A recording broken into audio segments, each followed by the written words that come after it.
program started for the evening. Thank you so much.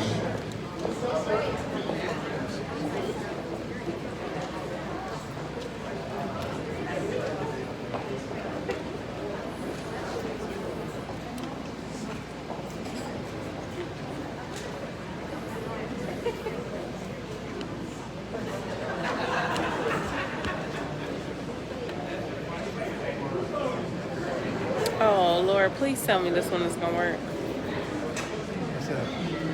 Oh, no.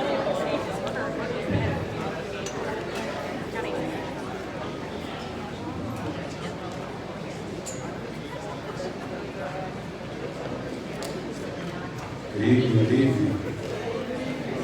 Thank you all for being here and welcome to our District 4 Budget Town Hall for the evening. My name is Kirk Mitchell. I'm with the Office of Community Engagement. I laugh a little when I say that. I was just standing at the door and a woman said to me, "Your face looks familiar." I said, "I'm the District 4 coordinator." She says, and she moves her glasses, "Mr. Mitchell?" I said, "Yes, ma'am." She said, "Oh, no, you can't be Mr. Mitchell." I said, "Why not?" She said, "Mr. Mitchell got to go TDE 5.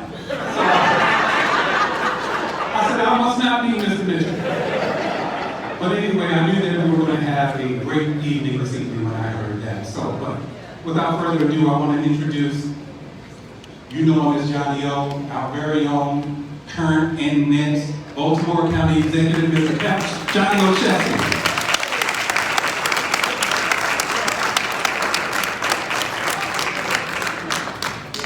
And while you're in the clapping mood, I definitely want to extend our warmest attitudes toward. Yep, you coming? Okay. Well, good evening, everybody. Let's hear it for Kirk. He's doing a great job for us here in District 4. I don't think I've ever had a goatee. Before I kick off our presentation tonight, I do want to recognize and invite up to give opening remarks to my partner on the County Council in District 4, your Councilman and the Chairman of Baltimore County Council, Councilman Julian.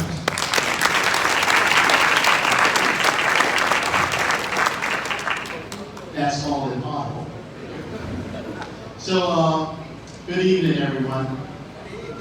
I'm here to tell you it is such a pleasure to see you and see your pretty faces this evening. We are doing our very best to come out of this COVID and get to a point where we can see one another and do these type of events. But it is good to see everyone here today. And I'm happy that you're here participating, because it is these type of participations that help us make Baltimore County a better place and make sure that our government is being responsive each and every one of them. And I want to, before I introduce the county executive, I'm going to take some privileges and just let everybody know that our other elected officials are down in Annapolis working very hard, and that's why they're not here today. Our legislators, led by Speaker Adrian Jones, Senator Dolores Kelly, Ben Brooks, and J.J. Lissy. So, on that note, what I like to do is Baltimore County has really taken off. And when I say taken off, I mean like a rocket headed to the moon. When this next speaker come up here, I'm here to tell you, when he took office, the pedal was to the metal and we were moving forward at light speed. County Executive Johnny Olszewski Jr. came on board, and I'm here to tell you that demonstrated the type of leadership qualities that we all can be very proud of. I hate to say this as an elected official. This is something you never want to talk about, but since we're amongst friends, I'm here to tell you. He has some issues in Baltimore County. And no one wants to say we need more revenue. No one wants to say that. But the reality is we did. And we had to make some real tough decisions. And it could have been, the can could always be kicked down the road and the citizens can go without. But our next speaker, our county executive, took the bull by the horn and made the tough decisions. And ever since he's been in office, he continues to make very wise and tough decisions. Some of which I cringe at, like, oh my God, is he going to do it? And he does it anyway. So it is my pleasure and my honor to bring up our friend to our community, our County Executive, Johnny Olszewski Jr. Thank you, Father.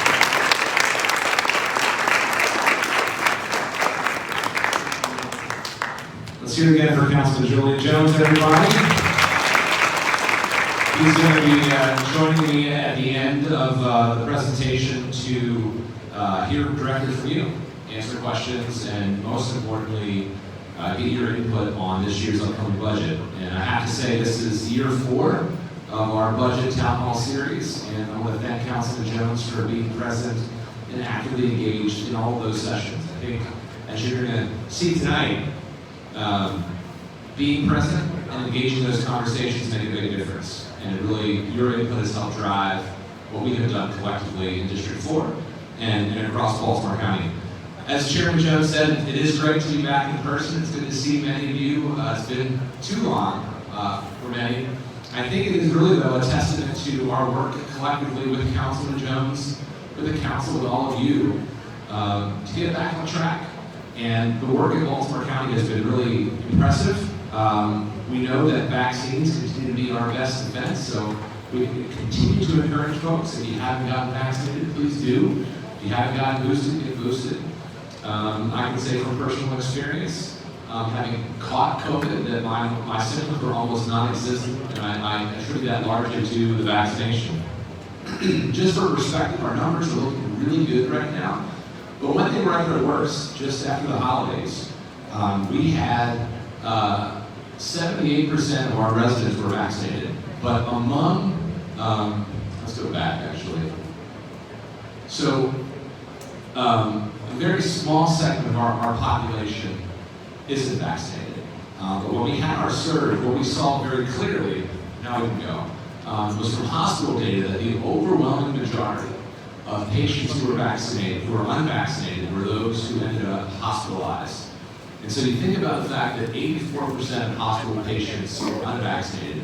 That 84% is coming from just 20% of the population. So I want to commend our team for what they did to vaccinate people at the state fairgrounds and doing whatever it takes to keep our residents safe and get back on track. That included also giving out over 100,000 rapid test kits during the Omicron variant. It included building out a food distribution network where we fed people over 18 million meals across Baltimore County. We had an eviction prevention system that has helped keep over 1,500 families in their homes. We're addressing the digital divide, both in terms of connectivity, but also access for lower income families. That's something we want to continue through our recovery efforts. We set up a child care program for lower income families as well as our county employees. And we delivered over $26 million of direct support to our small business community.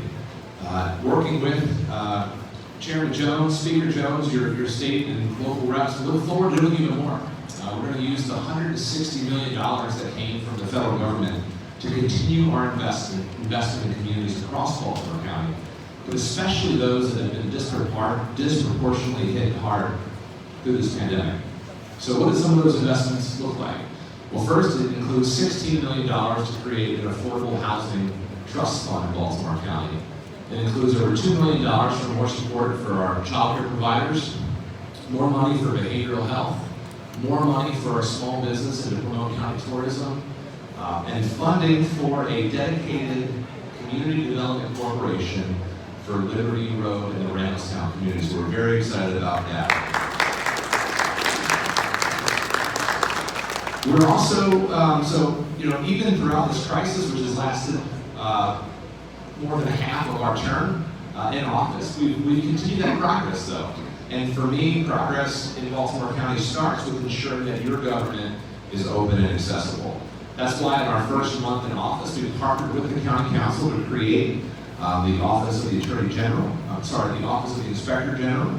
We strengthened our lobbying laws in terms of reporting and revolving door requirements. We set up, with your support at the polls, the first ever public financing system in Baltimore County. We've made government more engaging. We created this town hall series where now thousands of people, both in person and virtually, have participated in the budget process. We created BC Stat, which is the county's first ever open budget platform. You met Kirk Mitchell. If you didn't already know him, your District 4 coordinator. We have an entire office of community engagement where each district has a dedicated person serving them. And then we also have the county's first ever open budget platform, where you can see now down to the revenue, down to the check, how your dollars are being spent. Talking about how we're spending money, this is a town hall budget. Let's talk a little bit about budget. So we have a $4.2 billion budget in Baltimore County, and about half of that, so $2 billion, goes to support our workforce. All of our, other expenditures include contractor supplies and other materials. The resources to pay those come primarily from property and income taxes. We also have some state funding and federal funding and metro district funds for our water and sewer. Over half of what we do in Baltimore County goes to education, one of the most important investments we can make. After education, our other top investments are $450 million each, both for public safety and for public works. That's the operating side. We also have a capital budget every year that's funded primarily by bonds. It supports construction projects, our schools, our police stations, and community centers just like this one. So you may have remembered voting on a series of bond questions last November. They'll be on your ballot again this November. And that's really what helps drive a lot of the spending on the capital side. Half of our capital budget supports water and sewer. We are trying to balance these investments with being responsible in our fiscal stewardship. And Baltimore County is one of fewer than 2% of all counties across the country. So among thousands of counties, where only less than 2% have what's called a AAA bond rating, where all of the rating agencies say you have the best credit rating possible. That's a lower interest rate that saves millions of dollars for all of you in borrowing, but it also says that we're being very responsible with our resources.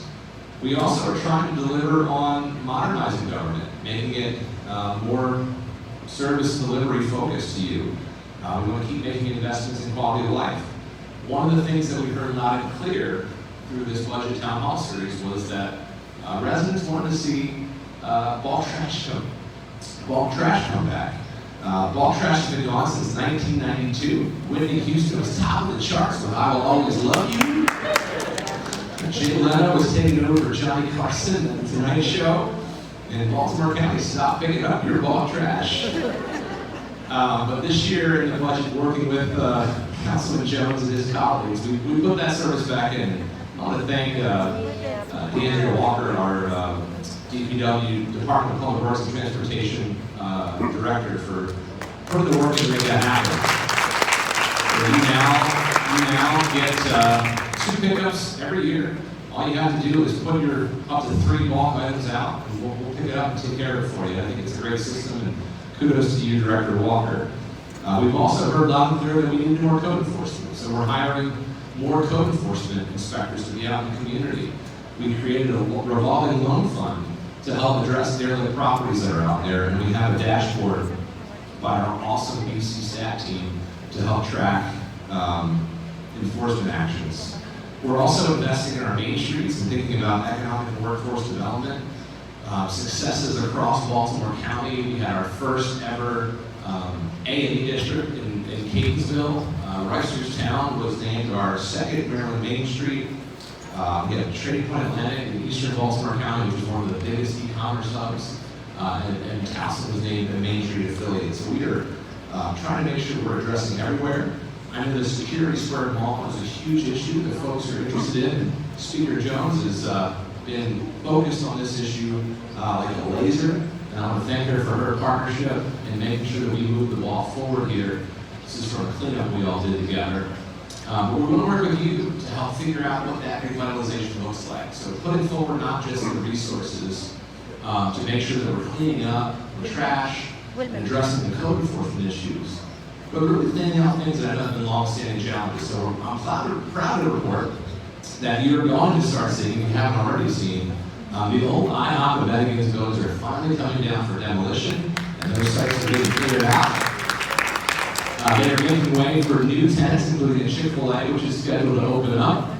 And we are, Director Steve Lafferty and his team in the Department of Planning is actively working to bring in someone to do a community charrette. So actually listen to community voices and hear what you want to see for that site so that we can bring together both those county resources, the state resources, with Senator Kelly and the Speaker and Delegate Brooks, and our local resources to work with you to figure out what that vision looks like, to fund it and make it a reality. So we will continue working with code and police and homeless services to keep that area safe and vibrant, and I'm optimistic that more than ever before, that site is going to make incredible progress. We continue to invest in CCBC. It's an essential partner for us in workforce development. For 3 years in a row, we have kept your in-county tuition frozen because we want to make college as accessible and affordable as we can to all of our residents. We're making it more available to our young people. We've expanded the College Promise program, which is free community college, to 500 more students in this year's budget. Over 850 have gone through that program, paying nothing for their community college experience. We're working with CCBC to expand the Early College Access Program and their P-TECH program, which is a partnership between BCPS and local businesses that help our high school students complete their diploma and their associate's degree within 6 years at no cost to them.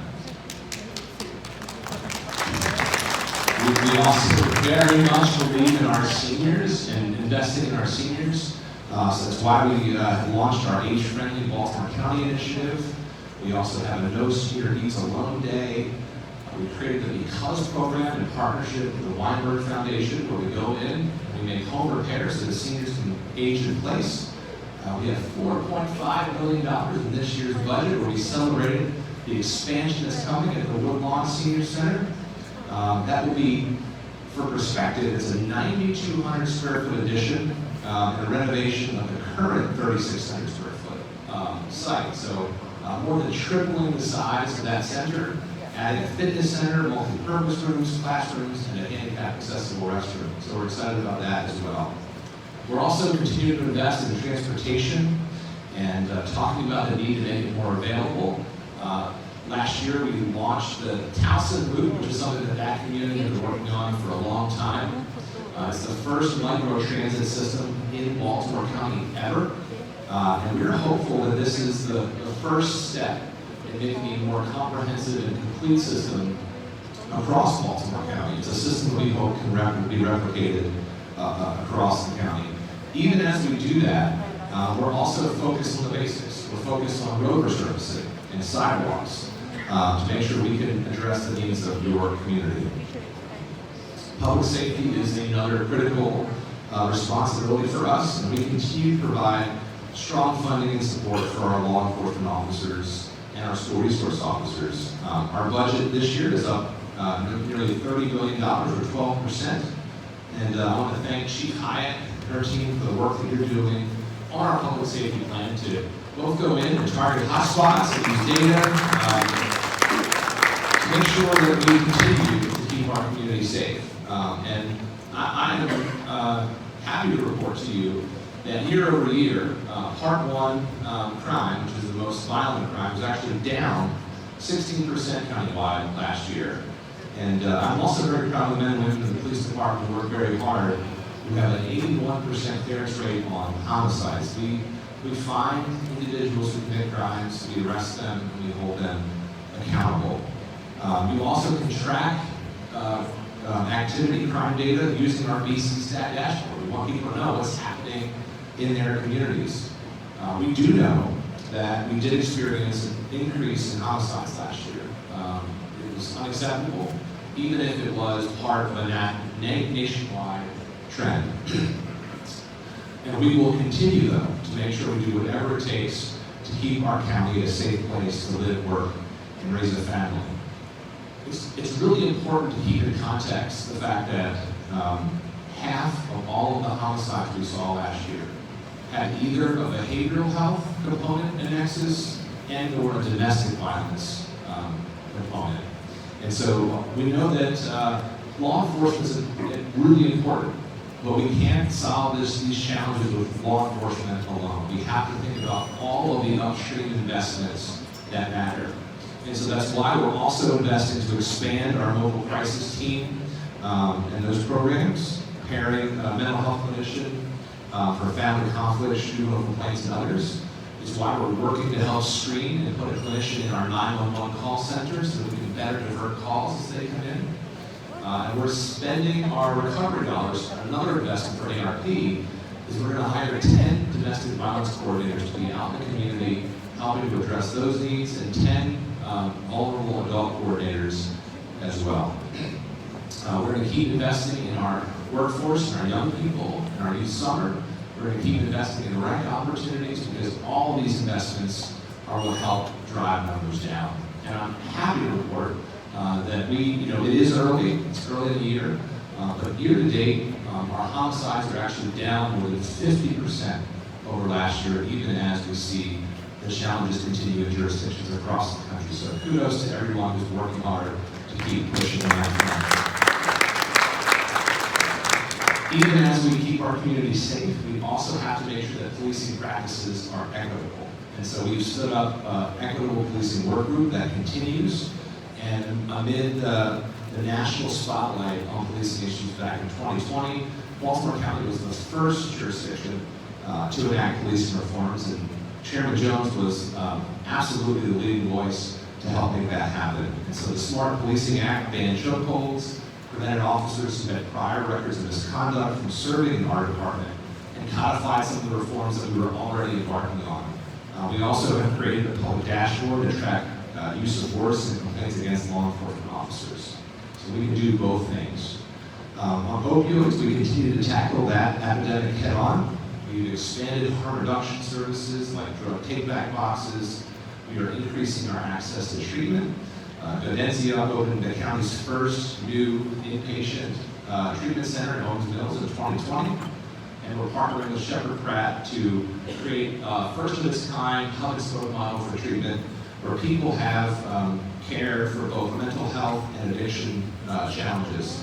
We're also working to build our own hub-and-spoke model for Baltimore County to connect individuals to a network of healthcare providers. We haven't forgotten about sustainability and being green.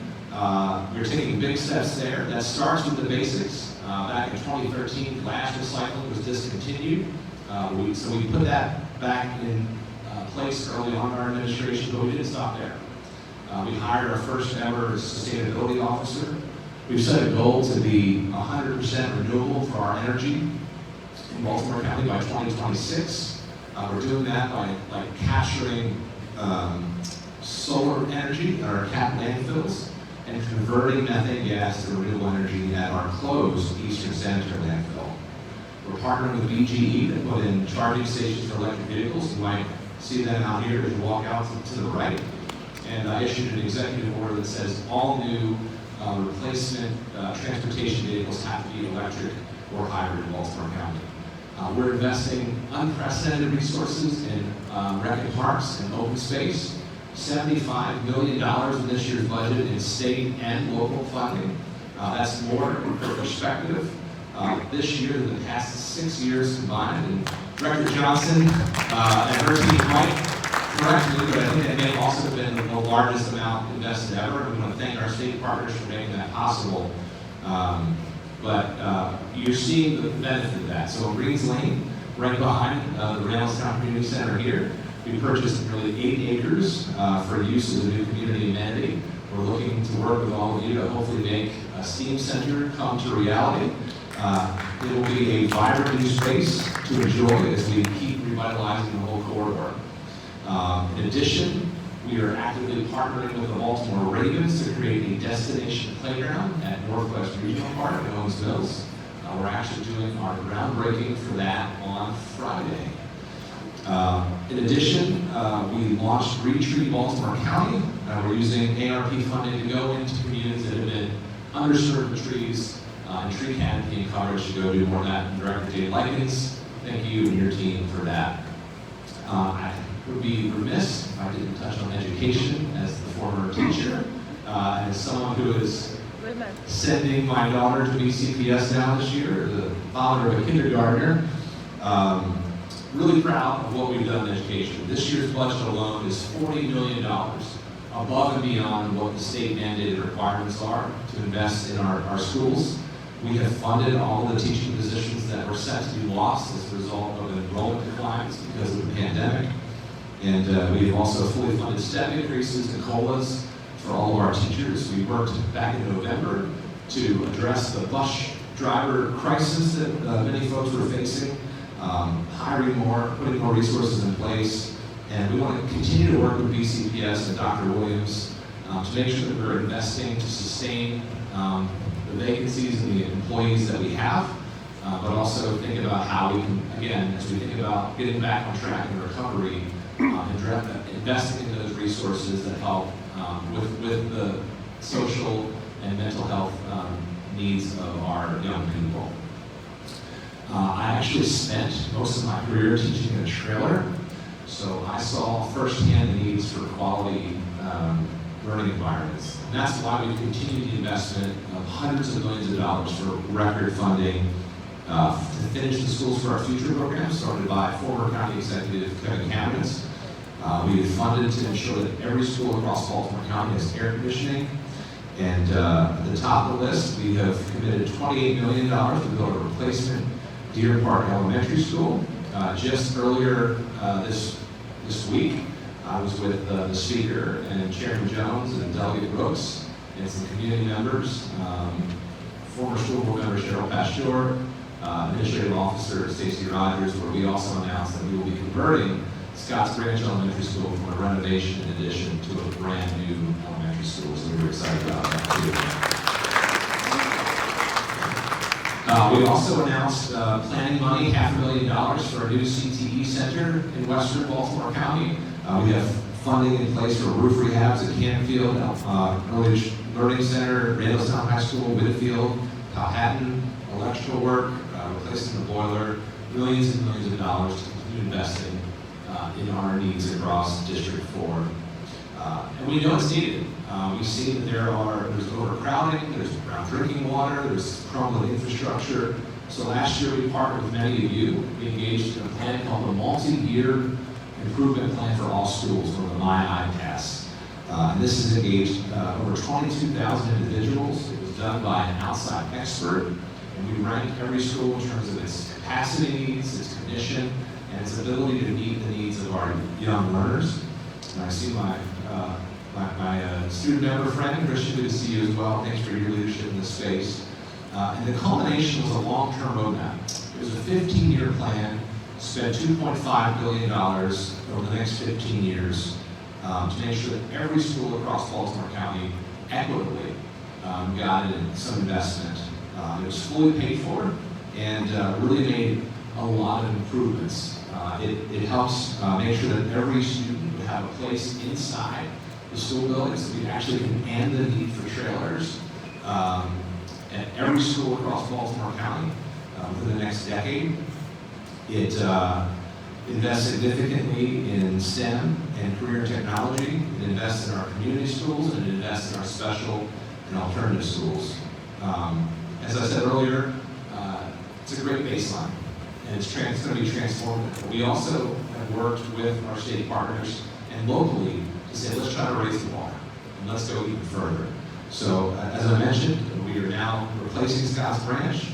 We are now building that new CTE center in western Baltimore County. We're going to be able to expand capacity at Owens Mills and Franklin Elementary School. And again, throughout the entire district, every school will now receive enhanced capital investments to improve the learning experience for all of our students. That's part of my push, and it's why we're so grateful to have partners in the state who help us go further. We have the third largest and the third oldest school system in the state. It's why we committed those record funds. It's why we were thrilled to work with our state partner, Speaker Jones, and Senator Kelly, and Delegate Brooks, and the delegation, and other delegates and senators across the county to pass both alone just $420 million more for Baltimore County. It helps us the state meet the county investment. So next slide. So walking into this session and before Built to Learn, give or take, the local government was doing about $100 million a year in school investment. The state was doing $40 to $45 million a year. Built to Learn basically doubles that. And I have to say that Speaker Jones in particular has been an absolute rock star and partner this year to help fight for more resources on top of Built to Learn. School construction was my number 1, number 2, and number 3 priority this legislative session. I said to the Speaker, I said to the Senate President, I said to anyone who listened to me. And I want to thank everybody for hearing it. And I'm really encouraged by what that might mean moving forward. So it means that we can invest more in our lower high schools. It means that we can improve our security systems in our schools. It means that we can build classrooms for 3,000 more young learners in our pre-K system. It means that we can modernize our classrooms. And it means that we can continue to invest in every school across Baltimore County. So I love to end on education. It's my favorite subject, but this is your night. So I hope you found the information helpful, an update on where we are this year. So we're going to turn the floor over to you. I'm going to invite Kurt to come back up. And Chairman Jones and I are going to take our seats and we can't hear what you want us to invest in the year ahead. Thanks so much, guys. So we're going to move into the question and answer portion of the budget town hall for the evening. That's where you get the opportunity to get testimony. On either side of the aisles, Zach and Miranda will manage the mics for you. And we want to go ahead and jump right in. We have a contingent of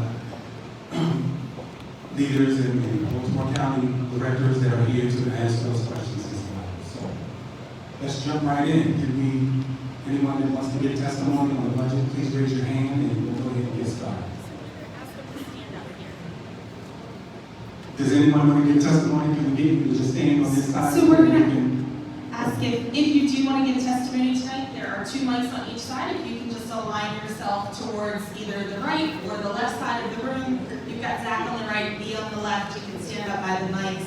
If you are not able to stand, we can bring the mic to you. Just let us know. But we would like for you to stand up here and we will start our testimony.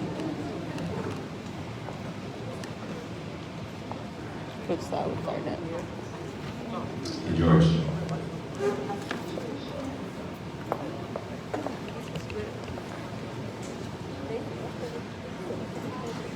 Okay, good evening, everyone. I want to thank the county executive and councilman for coming out this evening. And my question is education. I know we're really high on education, but my concern is retiring teachers. A lot of times, we get good teachers get away from us. And we can just hold them, hold the good teachers and maybe people or sometimes out of sight, out of mind. But how can we hold on to our teachers, especially our substitute teachers? Increase their pay because they have a lot of knowledge that they bring to the classroom. So I love the opportunity to talk about education and teachers. You're absolutely right. I mean, we've in partnership with Councilman Jones, we put forward historic funding every year for our schools. We need to keep doing more. I think particularly for our lower wage workers, we need to invest in them and provide the support personnel.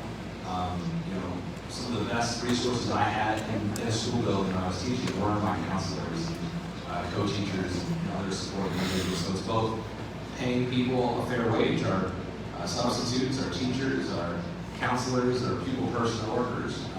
It's also shoring up things like our retirement system. So ensuring that we have the resources to continue to keep the promise to them, so that they know they come through Baltimore County, that we're going to honor that commitment. So one of the things that we didn't include in the slides that I had to share when I first got elected was that the contribution to what's called the OPEB, the other post-employment benefits, all the health care for retirees, the county stopped funding it before I got in office.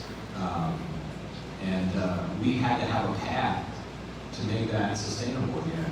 And I'm really excited that in this budget, we are really approaching that number where it's going to be, we're approaching where the contributions are going to start being sustainable. So it's sort of across the board, and we're looking to raise salaries where we can this year too. So,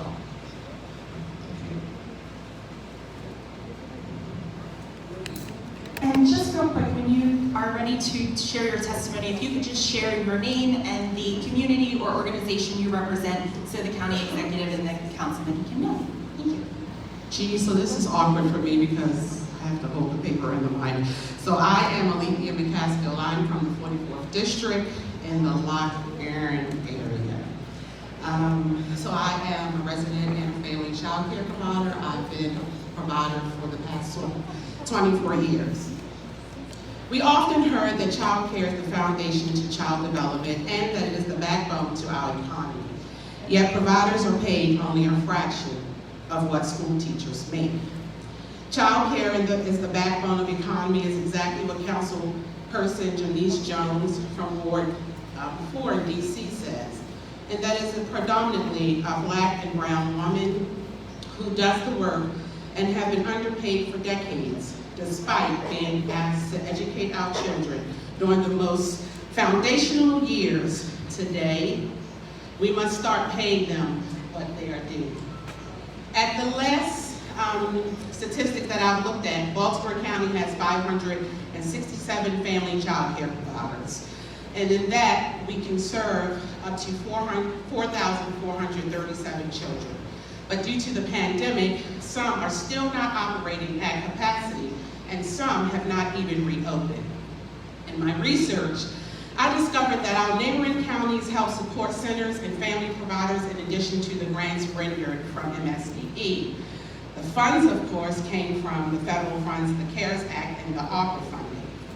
For instance, in Baltimore and Howard County, they offered up to $2,500 for their providers. In Baltimore City, they offered up 2 rounds, up to $20,000 in grants to their providers. And in Anne Arundel County, they offered up to $50,000 to their providers. Over in Frederick County, they offered grants up to $6,800. So where am I going with this? Most recently, even Washington, D.C., even offering up to $10,000 to their providers. Some would say, why should we invest in our babies at all? Of course, I say sooner the better. Providers have had a hard time through this pandemic with payroll, with meeting all the overhead costs, of course, you know, mortgages and all. And because we are family providers, our system is a bit unique. So we weren't always had access to the funds that was there. So we just have 3 asks before they take the mic. I see you moving. I see you. The handsome man without the goatee. The one fund is that you fund Baltimore County child care programs with a focus on family child care. 2, create a broader program like those in Montgomery County have, where the eligible families can gain financial assistance for child care through their Working Parents Assistance Program. 3, fund educational opportunities to coincide with the Blueprint of Maryland, because even after we obtain degrees and all of the highest credentials that we can obtain, we still are not receiving a livable wage, and the cost of care is pretty much outdated.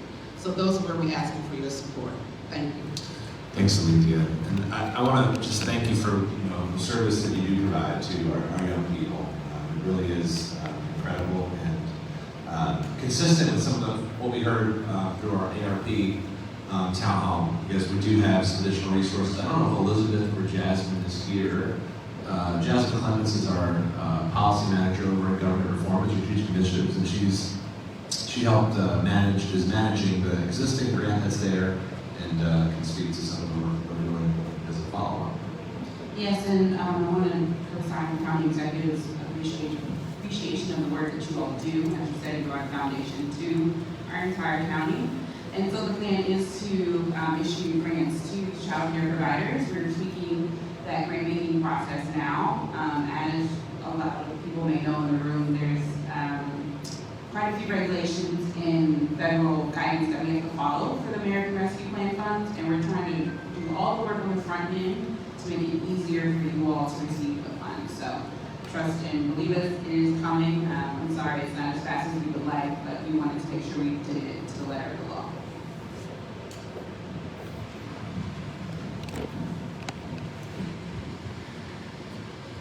You mentioned service to young people. I'll use that as a segue. I'm one of those teachers at school, 7 years back. However, a year after that, my granddaughter was born, and that's kind of where I started tonight. I have a picture of a serious situation at Cedar Elementary School. There is the picture. A very narrow road that's next to the school, where parents have to drive and drop off their children and pick them up later on that afternoon. The road is much too narrow. I have spoken to somebody in Robbins Carmen, so she's here showing. I have a picture showing the bus yesterday morning trying to go up one way, and if you can imagine, if it was a few minutes earlier, you would have seen cars going back and forth. When I started dropping off my kindergartner to the school, I was appalled at the fact that students and parents have to walk in the street. I did work with the county government starting in September. I spoke to highways, which did a wonderful job clearing away 3 dump trucks worth of debris from the sides of the road. I also talked to code enforcement and Councilman. I also spoke to your office. I actually had 12 contacts with them, leaving messages and so forth. I have a letter here detailing where this is. Actions that I took up until 2 weeks ago, and it stopped when I spoke to Carmen and emailed her. We need a sidewalk. That's the bottom line. We can't wait until a tragedy occurs. And I will be the first to remind everyone in the public that I told you, I told everybody I can tell. I don't want anything here. I don't want to see one of those kids just let go of the parent and have a bus. Very, very concerned. Thanks, sir. I will take your paperwork with me, and we'll keep working with Director Walker and her team, along with Jennifer Lynch, who's our Ed Partnerships Director, and we'll work with the school system and with you to see what we can do here.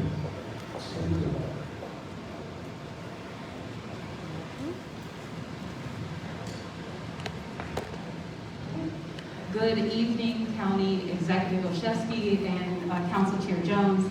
Good evening, my name is Jennifer White. I am a District 4 resident living in Owings Mills, Newtown. And it is a pleasure to be back here, as I recall being at Owings Mills High School 2 years ago before the shutdown.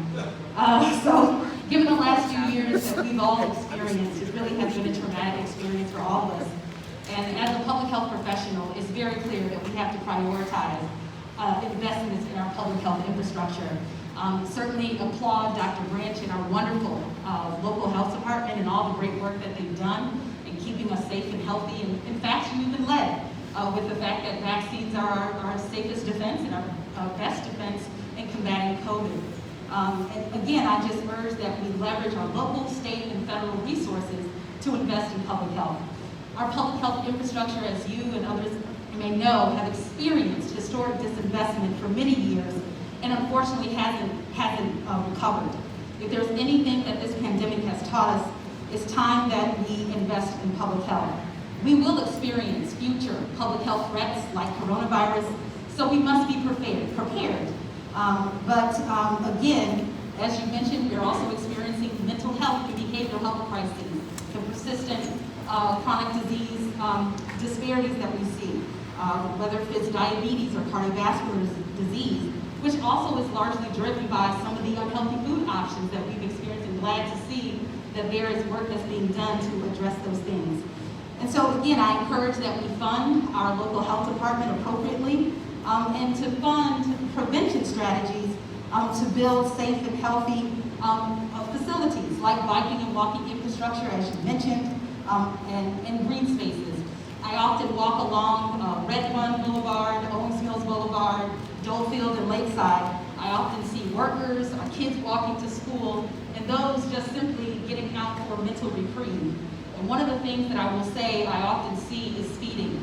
I know that traffic calming is another area of investment, and would highly encourage us to invest in that and to double down on making sure that we are approaching making investments in our streets, using complete streets, since we have a policy on the books. So I just would leave with you, and in my written comments that I shared before, to invest in public health, invest in traffic calming and complete streets, as well as the other community infrastructure, so we can fully recover from this pandemic. Thank you. Thanks so much, Jennifer. Dr. Branch, you were like the star of the show the last 2 years. But if you want to just talk about, Dr. Branch and Della Leister, the deputies here, I want to acknowledge you, Della. You were on the TV. You weren't on TV as much as Dr. Branch, so if you want to stand up with him so everyone can see you too. But Doc, you want to just talk about how we're trying to collaborate and really sort of restore some of the critical health services that have, need that investment. So thank you so much, Jennifer. I will say that when you have a public health threat, it doesn't all get pulled together on the last minute. We have been working towards being prepared for this particular public health threat since H1N1. And I can say to you guys know that Baltimore County was ready. And even though we've been going this for 2 years and we're still struggling through this, we are now preparing and continue to prepare for the next public health threat and the next one after that. So all I can say, Jennifer, is I concur. We have to continue to be able to have an infrastructure for public health. I will say to you guys, remember, public health is always on the job. When you go to a restaurant, you don't even think about eating, right? When you go to the supermarket, when you go to the hospital, when you go to the pool, you let your children jump right in. And the recreational waters, you let them just jump right in. The reason why is because public health was there and we're always on the job. And if you haven't heard there was an issue with that kind of stuff, we're still working in the background. So even though we did all the stuff that we had to do for COVID, we continued all those other things also. So thank you, thank you, thank you. And we'll continue on.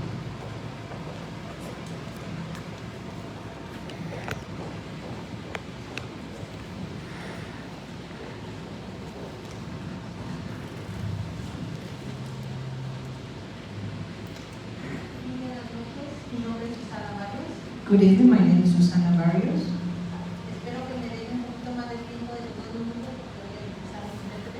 I hope that you give me more than 2 minutes of what I'm allowed because I'm using an interpreter. I have 2 daughters that were graduated from the Baltimore County school system.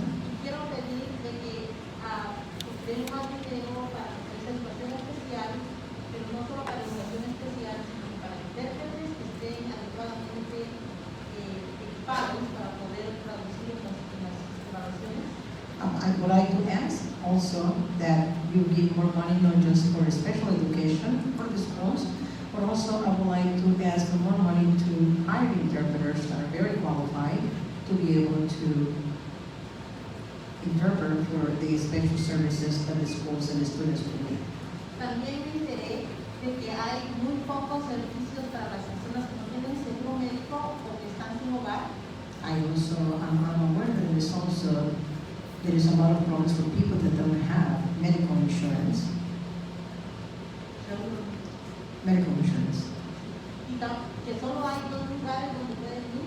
And there is only 2 places they can go. Uno de ellos tienen que hacer un proceso para entrar primero. One of them, there has to be a process that has to be done through money. Además no tienen servicios en español. And also they don't have any services in Spanish. Entonces muchas personas So therefore many people tienen que ir a la ciudad. have to go to the city Porque ahí les es mucho más fácil. because it's much easier for them there. Creo que sería bueno que aumentaran los servicios disponibles para estas personas. I think it would be a very good idea that you can add more services for all these people. Ya que si les proveen servicios preventivos, te va a evitar que haya un problema más grande. Because if you provide these preventive services, then we can actually prevent more problems. Y agradezco de que estén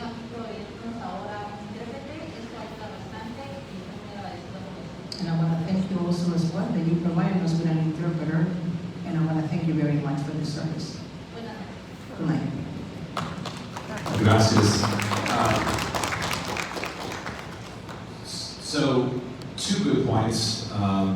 One about our school system and our population generally, and our diversity in Baltimore County is our strength. And that diversity comes in all sorts of ways, and we know we have a actually growing and thriving immigrant community and individuals who are non-native English speakers, and so I think investing more in our school system is absolutely critical that we provide more of those services. We've also, in recognition of the fact that our county is changing, that we need to do a better job of servicing all of our residents. We actually hired the county's first ever immigrant affairs coordinator, Julian Valencia Banks, who's in the back. And we can talk a little bit about, so obviously investing in the school system and providing more services is critical, but also Julian is helping lead efforts for some of our language access efforts across Baltimore County side. Can you talk just a bit about your work there? Sure. Primero, muy buenas noches. Para los que no me conocen, mi nombre es Julian Valencia Evans. Yo soy la coordinadora de alcance para la comunidad inmigrante del condado de Baltimore. Aparte de mi trabajo de conectar a las personas a diferentes recursos, estoy también trabajando con el condado para crear un plan de acceso de lenguaje que va a proveer los servicios que se merecen como pagadores de impuestos, acceso a todas las personas que están usando los servicios del condado. Good evening, everyone. My name is Juliana Valencia Banks. I am the Immigrant Affairs Outreach Coordinator, as County Executive said. And my role, in addition to helping create the language access plan, that every Baltimore County resident has access, that is not only equitable, but accessible to services that we provide. In addition to working with our different departments to create this plan, I'm also working to create relationships with different nonprofits and service providers so that not only that they are aware of what each other does, but also making sure that our immigrant community is aware of the different services that are available to them, whether it's services offered here in the county or by public and nonprofit organizations. I'm very excited and very proud to be doing this work, and thank you so much, Mr. C. and Councilman Jones, for allowing me time to speak. Muchísimas gracias, es un orgullo para mí servirles a ustedes y cuentan conmigo en cualquier cosa. Le agradezco al Ejecutivo y al concejal Jones por permitirme estos minutos para hablar.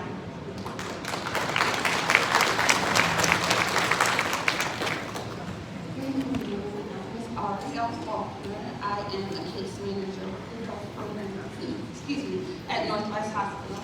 I'm sorry. I'm Ariel Faulkner. I'm a case manager, community outreach coordinator with the DOVE program at Northwest Hospital. I'm not here alone tonight. I'm actually accompanied by two members of our advisory board, who are not only members of the community, but also clients in which we serve. And so just to keep it short and simple, we were hit hard as well by the pandemic. An increase in our services were definitely in demand. We saw a 406% increase in the number of calls made by police to the DOVE lethality assessment program hotline, mainly because we went from 2 precincts to 4. And so we do get referrals from the 4 surrounding precincts, as well as community members, as well as self-referrals, where we saw a 160% increase in demands for services. So in short, we saw that violence, especially domestic violence, uptick during the pandemic. Service needs upticked as well. And so just wanted to say thank you, and we appreciate your consideration in the budget for the county. Yeah, thank you for what you do, your colleagues do day in and day out. I guess you can sort of speak very personally from the increase in the numbers and the need for us to do more and provide more supports. Jasmine, I think this is another area, because I think one of your colleagues actually attended the District 1 Town Hall and racism. This is something that we are actively looking into in terms of potential to provide supports, right? Yes, so we are looking to address the domestic violence and interpersonal violence that has increased. We're exploring direct support to a lot of the organizations that are already serving these communities, but we are open to exploring other ways that we can work with your colleagues and use the American Rescue Plan funds to close that gap and address that increased need. So I'm happy to connect with you afterwards to make sure that I have your contact information to follow up. I would definitely appreciate that. And just to give everyone context, Family and Children's Services, we're providing the welcome services for domestic violence victims. They closed down and it's a transition called the DUG program, which has been in the community inside Northwest Hospital for 20 years. And we're still one of the best kept secrets not to know about us. And so I'm happy to connect with many members, community members, and partners after this, because again, it's an issue in our community. And we want to make sure that we continue to move towards our people. Chief, I was actually singing your praise, but she had her budget review with me earlier, and she was talking about the great work you all do. It's up, so thank you.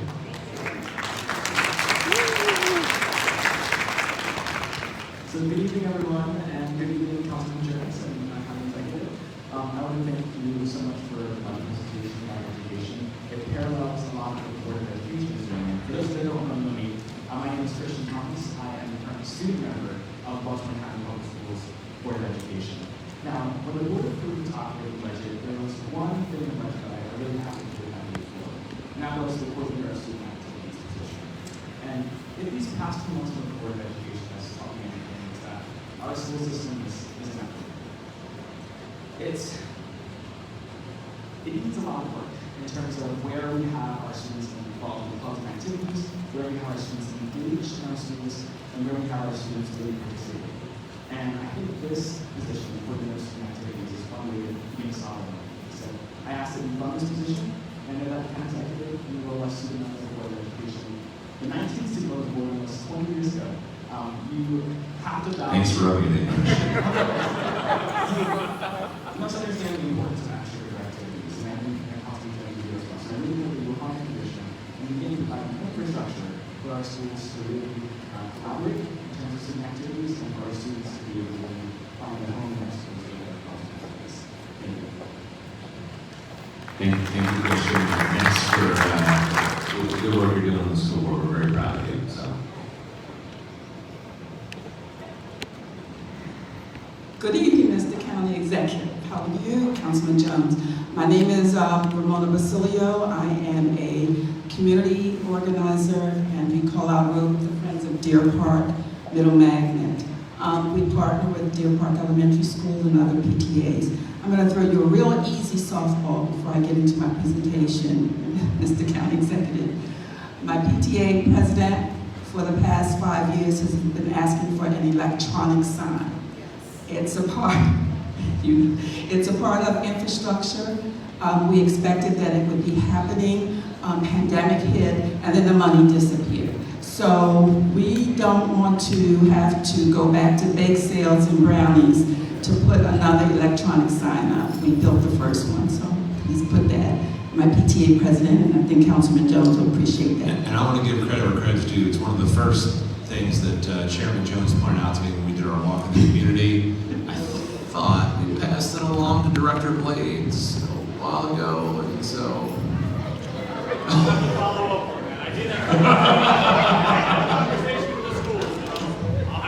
So I take that as a yes, the sign is really coming. And I'm sure our administrators will appreciate not having to go out in 0-degree weather to manually change the signs. Now, getting to a couple of other pieces. I want to put out a truth theorem. One of the things that we have been missing consistently is comments, is support, is notes about Deer Park Middle Magnet School. I know the My Pass program has helped us in terms of putting in a roof replacement, but we have 6 feeder schools, one of which is Deer Park Elementary. Our concern is when that is online, the attendance will double, and we're looking at 200 to 300 students above state capacity that will impact Deer Park Middle. Technology is important. The elementary school is going to be state-of-the-art. We don't want those students looking at the elementary school window, seeing what it means to be net carbon zero, the whole 9 yards, and then looking to their right and seeing a dozen trailers 100 feet from the garbage bins. We need your support in putting money in for a middle school or replacement for Deer Park. Thank you. Thank you for all you do. I mentioned Dr. Lynch earlier, and I don't know if she wants to chime in a little bit here. I think as a baseline, that my iPass does contemplate addressing like I said, we are addressing the capacity condition. We have all of our kids inside the building, so we are looking at, I believe an addition is in the budget already, and it's sort of planned and scheduled. Jen will correct me if I'm wrong.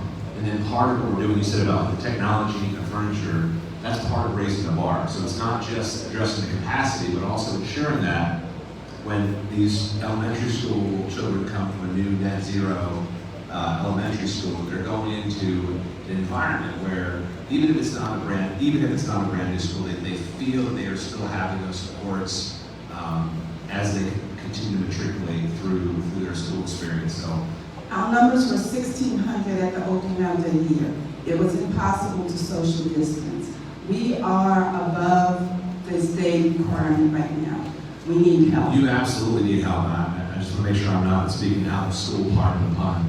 Dr. Lynch, incorrectly if I am. No, sir, you are not speaking out of turn. We are very excited that Deer Park Elementary School is going to be our first net zero school, so that is very exciting. And to your point, that will bring a lot of interest in this community. Deer Park Middle is currently slightly over capacity. Baltimore County Public Schools is aware and is in the beginning stages of undertaking a boundary study to look at sort of what the needs are there. My iPass, as it is, does have close to $300 million just in District 4, and with the hard work of Speaker Jones, with the county executive, with Councilman Jones, everybody has been working really hard to raise the bar and to go after additional capital funding so that we can go beyond even what is originally proposed in my iPass to do bigger and better renovations throughout not only District 4, but all of Baltimore County. Now, standard question is, what about Deer Park Middle? We're going to make sure that stays on everybody's radar. It will stay on everybody's radar. It is already part of my iPass. And as we get closer, then we will take a look specifically at what those educational needs are, what the enrollment needs are, to make sure that any solution meets the needs of your community. Yeah, great, and not to extend it too much, but this is why we did my iPass, because for far too long, there were too many communities that were left behind, and our investments across the school system weren't equitable. And so we were very intentional about ensuring that there were all of the voices from all of the communities heard, and that the outside experts looked at the needs from an equity perspective, from a capacity perspective, from a condition perspective, and their recommendations weren't colored by, whether or not a community had more people at a meeting. They listened and they weighted the needs of every school community relative to the needs of every school community. And so I'm really excited about the baseline of that plan, but as I said, we're also still trying to elevate. So looking forward to, we'll put it out there on that new site, so it'll be great. Thank you, Ken. I just want to thank you so much for your advocacy. You certainly have been keeping these issues on the forefront. We've heard you loud and clear, continue to hear you, and we'll be making those adjustments. Thank you. Good evening, all. Good evening, gentlemen. I have some low-hanging fruit for you. My name is Marilyn Evans. I'm in District 4 in Randallstown, and I am a member of the Northwest Gateway Sustainable Community Committee, the steering committee. And we are requesting that funds be allocated in the fiscal year 2023 budget for additional trash receptacles and trash collection for the entire Newville corridor. Is that it? Yeah. Oh, okay. Thank you. And thank you for your participation in the Gateway Director Lafferty is here, and he and planning have been working on that. So, Steve, I don't know if you want to sort of chime in about our overall sort of investment strategy along the corridor. Thank you, Mr. County Executive. And thank you, Ms. Evans, for participating in the steering committee. And I know there's a lot of work to be done. We're actively looking at prioritizing investments along the corridor. And with the funds that we already have in place, we were able to start to make some improvements and do some maintenance that has been sorely neglected for a long period of time. Thank you to the county executive for putting funds in last year's capital budget. And the next stage, as you point out, is not only how do we continue the capital investment, but we need the operational commitment as well to realize those changes. So thank you for highlighting that. Thank you for making it so. Thank you. Good evening. Good evening. I'm loud enough. Good evening, everyone. And I want to say thank you to the councilman and thank you to my county executive. Two things I want to thank you for. One is affording me the opportunity to volunteer in a number of ways in the county, particularly around economic development. And so my comment is going to be around economic development and our commercial corridor. The Northwest Corridor, as you know, is an older community. Our community is concerned with the condition of the commercial corridor, as was just mentioned. As an advocate for small and minority businesses, and in my experience working with community development corporations, I'm pleased that the county is funding a community development organization in Roundstown. As you and I have discussed in our Economic Development Advisory Board meetings, what additional economic development tools are you considering and ready to fund? And I'd like you to consider both the carrot and the stick approach, where appropriate, leveraging incentives, and where uncooperative property owners, developers are unwilling to meet the community standards and expectations, leveraging enforcement actions. So you know how I feel. Thank you, Scott Phillips. And thank you for your service, not just on the Economic Development Advisory Board, but also on Revenue Authority. I appreciate your continued guidance and feedback on that. Thank you. Let me also thank you, Scott, for all your hard work and dedication and service to the community as well as the county. I'm here to tell you certain things are not easy at all, but what I will tell you is that I have a very true partner in the county executive. He and I have been working extremely hard to make sure our communities get the amenities that we deserve, that we want to deserve. And if it were as simple as some people like to think, those things would have happened already. But by and large, you have to remember, you talked about the carrot and the stick. It is only so many tools we have to make a business, and I've told people plenty of times, I have more power to stop a business. I have more power to shut the business down than I do to make one start up. Stopping a business involves legislation, rules, regulations. Starting a business involves someone digging in their pockets, deciding that they want to spend their money. And right now, the whole economy has been somewhat, just been a difficult job. But we continue to work hard. We don't allow any of those things to slow us down. And we're very happy with some of the successes we've had.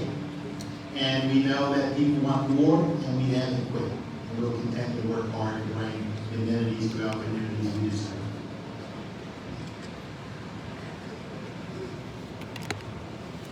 Muy buenas, mi nombre es Luis. Good afternoon, my name is Luis. Yo vengo a presentar algo que es como la educación segura. I want to present something that is like the secure education. Como yo sé que mi tía se preocupa por mí, por mi seguridad en la escuela, yo sé que cada uno de ustedes que son padres de familia se preocupa por sus hijos. Like I know that my aunt, she's worried about the security in the school for me. I know that you as a parent also do for your children. Hace poco ocurrió un incidente en mi escuela que un niño agredió a otra persona y lo volvió un bate. Not too long ago, something happened in my school that a child beat another person with a bat. Yo no hablo solo con mí, hablo con todos y con todas las escuelas, con todos los estudiantes que se amerita una educación segura. I don't talk only for me, I talk about all the students in the different schools, for all the students that deserve secure schooling. Esto no es un lujo, es algo necesario que ocupamos en las escuelas, como implementar la seguridad, porque los maestros no se bastan para cuidar nuestros alumnos. This is not a luxury item, it's something that we have to worry about in the schools because we have to increment the security and the teachers are not enough to take care of all these problems. Y aparte, que las computadoras ya no funcionan, ya las computadoras ya son muy antiguas, no nos pueden quitar la educación que necesitamos. And another topic is that the computers, they do not work. They are very old and they cannot bring us the education that we require. Y les hago el llamado para que puedan apoyar en eso, en la seguridad y en las computadoras, para que nosotros y los demás podamos quitar una educación segura. And I do a call for you to help us on the security of the schooling and also the computers so we can have a secure education as students. Porque nosotros los jóvenes somos el futuro de esta nación. Because we, the young, we are the future of this nation. Thank you very much. Gracias, thank you for your testimony. I think investing in the safety and well-being of you and your peers is the most important thing, or among the most important things that we can do. And we actually talked, again, in the Chief's budget today and in every budget. Because again, these are more than just policing issues, but we have a nationally recognized student resource officer program here in Baltimore County that we continue to support, and we want to see ways we can continue to invest there. I remember Officer Ray when I was a teacher at Tasco High School. She was not just a co-teacher for things like teaching children about the rules around search and seizure, but she was the coach of our step squad at Tasco High School and really sort of facilitated those relationships. But we also talked a little bit about just the impact of this pandemic. And so in addition to our SROs, we're also working with the school system to look at more counselors and support staff so that we can have support for our young people so that they have, look at conflict resolution and other issues in the classroom and other security investments as part of our capital funding to make sure our kids are as safe as possible. Thank you so much for your remarks. Good evening. My name is Marilyn Evans. I'm on the board of the Student Support Network. This program is in 15 schools in Baltimore County, and I'm working diligently to have more schools on the west side included in our program. During the pandemic, we focused our energy to give out food. Gentlemen came out to Owens Mills High School as the site I worked. We gave out food for like over a year, free of charge, to every family that got in line. And we ran out of money, we gave them gift cards. I'm here for a different reason today. My organization here, a recent survey, the Maryland Youth Risk Behavior Survey, measured the health and well-being of our middle and high school students. The survey measures behaviors including drug use, diet, sexual activity, and food insecurity. Food insecurity is not the same as hunger. It refers to the lack of regular and consistent access to nutritious food. Our program is asking that the funding go into these three programs. The Baltimore County's Roadmap to End Hunger by the Student Support Network. The Summer Snack for Children program, Maryland Summer Snack for Children builds on the Federal Supplementary Nutrition Assistance Program, which reduces food insecurity and poverty for 77,000 county households. We also ask funding for SNAP minimum monthly benefit increases. With an average monthly benefit of $128 per person, SNAP is one of the most effective strategies to reduce both food insecurity and poverty. And the third program is Maryland Meals for Achievement. The Maryland Meals for Achievement program allows Baltimore County Public School students in 108 schools to start their day well-nourished and ready to learn a universal free school breakfast in the classroom. As more details, I'm gonna give you the sheet. We would ask these programs to continue with the work we did with the Student Support Network, with feeding families, and to increase the level of food insecurity, in the food insecurity programs that we have in our county at this time. Thank you. Thank you so much.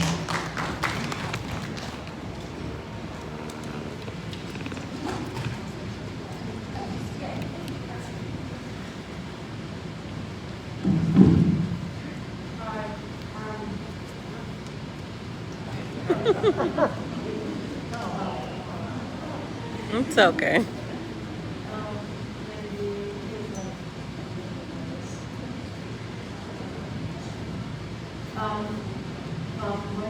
Buenas tardes.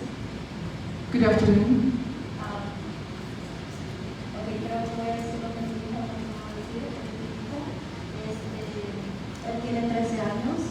Well, I think I'm going to say what my son couldn't say. He's a 13-year-old.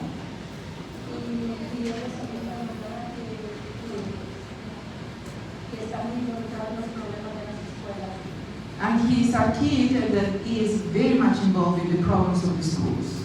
Y él tiene muchas ideas de cómo se puede mejorar el sistema educativo de las escuelas. And he has a lot of ideas of how to improve the education system of the schools. Una de las ideas que él tiene es, una de las ideas que quiere que involucren más a los jóvenes, que les pregunten a ellos qué realmente necesitan para su escuela. One of the ideas is that he wants that the children will be involved, that they will be asked what do they need to have done in the schools, that they will be the one that participate in it. Él está participando en muchas cosas porque él quiere que la comunidad, especialmente las escuelas de Baltimore, puedan tener un progreso grande. He's participating in many things because he wants that the schools, especially in Baltimore County, will have a very big improvement. Él estuvo 3 años en el Navarro y cuando vino a Baltimore County, él ve la diferencia de la educación de el Navarro y la de Baltimore County. He was 3 years in Anne Arundel County, and when he moved here, he saw really the big difference that is in between the two counties' education. Él quiere que cambien esas cosas. He wants that these things will change. Y la única forma, dice, que se puede lograr es uniendo a la comunidad. And the only way that he thinks that you can succeed in this is to involve the community. Ya no podemos dejar que muchas familias se vayan del condado solo porque no tienen sus hijos una buena educación. We cannot let that many people will leave the county just because they don't have a good education. Porque Baltimore es muy bonito. Because Baltimore is very pretty. Y no estamos dejando que se nos escape de las manos por una mala sistema educativo. And we are letting that they will run out of our hands because of the bad education system. Y estas son las ideas que él plasmó en un papel. Y si ustedes quieren, yo se las hago llegar. Yo sé que ahorita tiene mucha pena por toda la gente, pero realmente él dice que ya no puede seguir con un sistema educativo donde no se les está tomando en cuenta a los jóvenes. So, and these are all the ideas that he already wrote in a paper. And I'm sorry that he was a little bit out of ideas, but he said that he cannot continue in a system that you cannot count and take in consideration of the voice of the young and the kids. Thank you very much. You're welcome. If you're able to stay, I'd love to try to grab some time. What is your son's name? Wilbur? Yes, Wilbur. Wilmer. If you can hang around until after, we can do a pull aside so it's not in front of, or not in front of a crowd. We'll talk outside as well. Thank you. Thank you. Hi, my name is Al Barnes. I'm the Grahamstown president, member of the Queens Park Neighborhood Association. Co-chair of the NAACP Committee addressing food market issues, board member on Greater Woodlawn CDC in formation, and volunteer on Baltimore County Northwest Steering Committee also. I'd like to speak on a couple things briefly. Code violations, you mentioned that the enforcement is being revamped. We've been having in Kings Park a number of problems getting properties inspected and violation of those issues. And checking back on the city's site, the seller, to see what the status of often did not make sense, or properties that were reported on were not found. I did contact Councilman Jones' office, and your staff did call me back. I appreciate them checking on the issues. And we recently met with the Inspector Fisher last month, the 17th of March, and we're going to continue to work with him, but if we have problems, we will be contacting you. On the master plan, I know that the budgets, this budget in some way relates to the county's 2030 master plan. I'd just like to say we want this sustainable improvements that reflect proposed standards in accordance with 2030 federal guidelines and designs that are futuristic opposed to what we've seen for the Liberty Court Shopping Center, which appear dated. We see this as an opportunity to secure the sense of place that many agree is needed for Ramsdale to gain greater identity. And we're like this complex here. I think you all agree it's been very successful, but in the aquarium section, the other building, the users have been complaining about the size of the dressing rooms. So we're talking to the Y and trying to meet with the people in Baltimore County that are connected to Y to see about what can be done to enlarge those dressing rooms. And last, the gentleman, my Kings Park neighbor reminded me that the association has asked that roads in Kings Park be repaved. Thank you very much. There were a lot of, it's great, a couple of issues there. I think Director Gutwald and Chief Whitlock have not had a chance to shine, so since code enforcement brought up, I think we can speak to some of our efforts to expand our work there. Sure. Good evening, everybody. Yes, we are doing a little more robust efforts with our code enforcement. In last year's budget, the county executive funded the councilman also funded additional positions. So we just got those people ramped up. We've got new training and education for all of the code enforcement officers. We are also doing education outreach with Eastern communities. We're working with Pete Christmas and his office. Office engagement and work. He is a director of office engagement, but we are. We are working with Eastern communities and our code enforcement officers to be more engaged. What's one of the issues in that community? I certainly understand the setup and the problems you've had with that. I also see the limited capabilities of that, but we are moving forward with new and robust programs. We started with an online permitting system just this past fall, so we can ultimately get the code enforcement tracking and inspections associated with that. So hopefully we'll do more with that so you can see more online information at real time.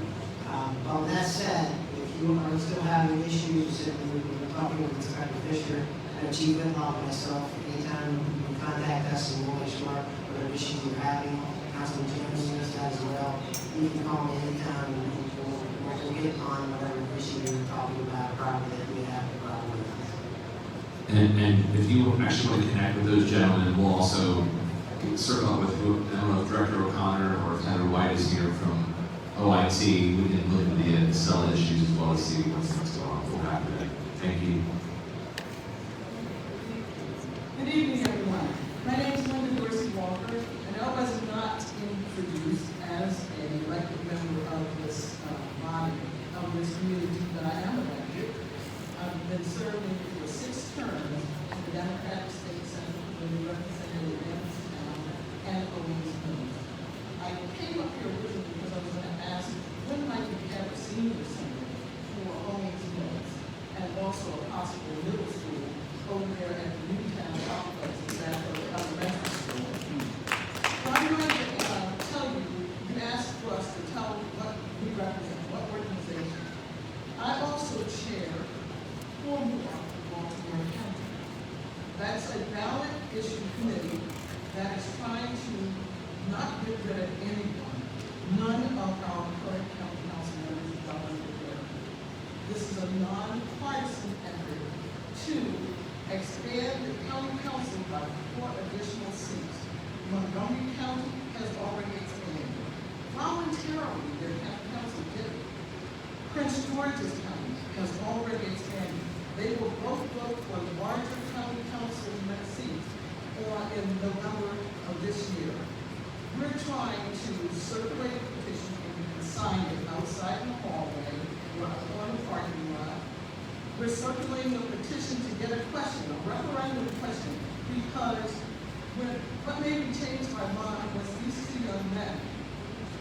Because we need to have more minority, women, New American, disability, LGBT representation that we don't have right now, and young adults on the county council.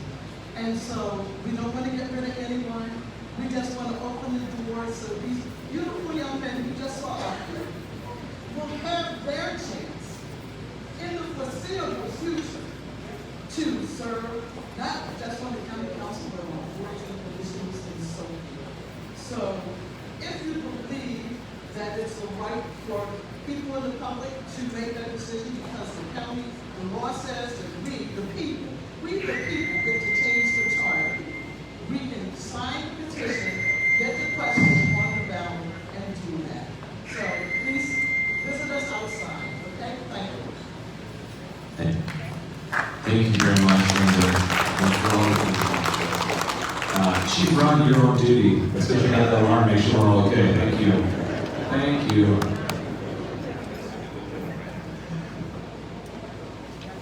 This knows I've been sung at electric wires or something. What's up, Scott? And I'm just saying, like, one of the things that we also did recently, and we mentioned this at the top, I'm very proud that this administration is the most diverse that I think we have seen ever, certainly in recent memory, if not ever, in terms of our leadership. I think we should reflect the communities we serve. And it's why we also push to pass public financing elections so that as people run in the future, women, candidates of color, people who don't traditionally have access to the ballot will have additional opportunities to run for both the county council and the county executive. But thank you for doing that. Appreciate it. Good evening. I want to thank you. My name is Julio Lobo. I'm with the Hispanic community in Baltimore County. I have a couple of members in here. I want to thank everybody who are making Baltimore County beautiful. You're doing a wonderful job. We are proud to live in this county.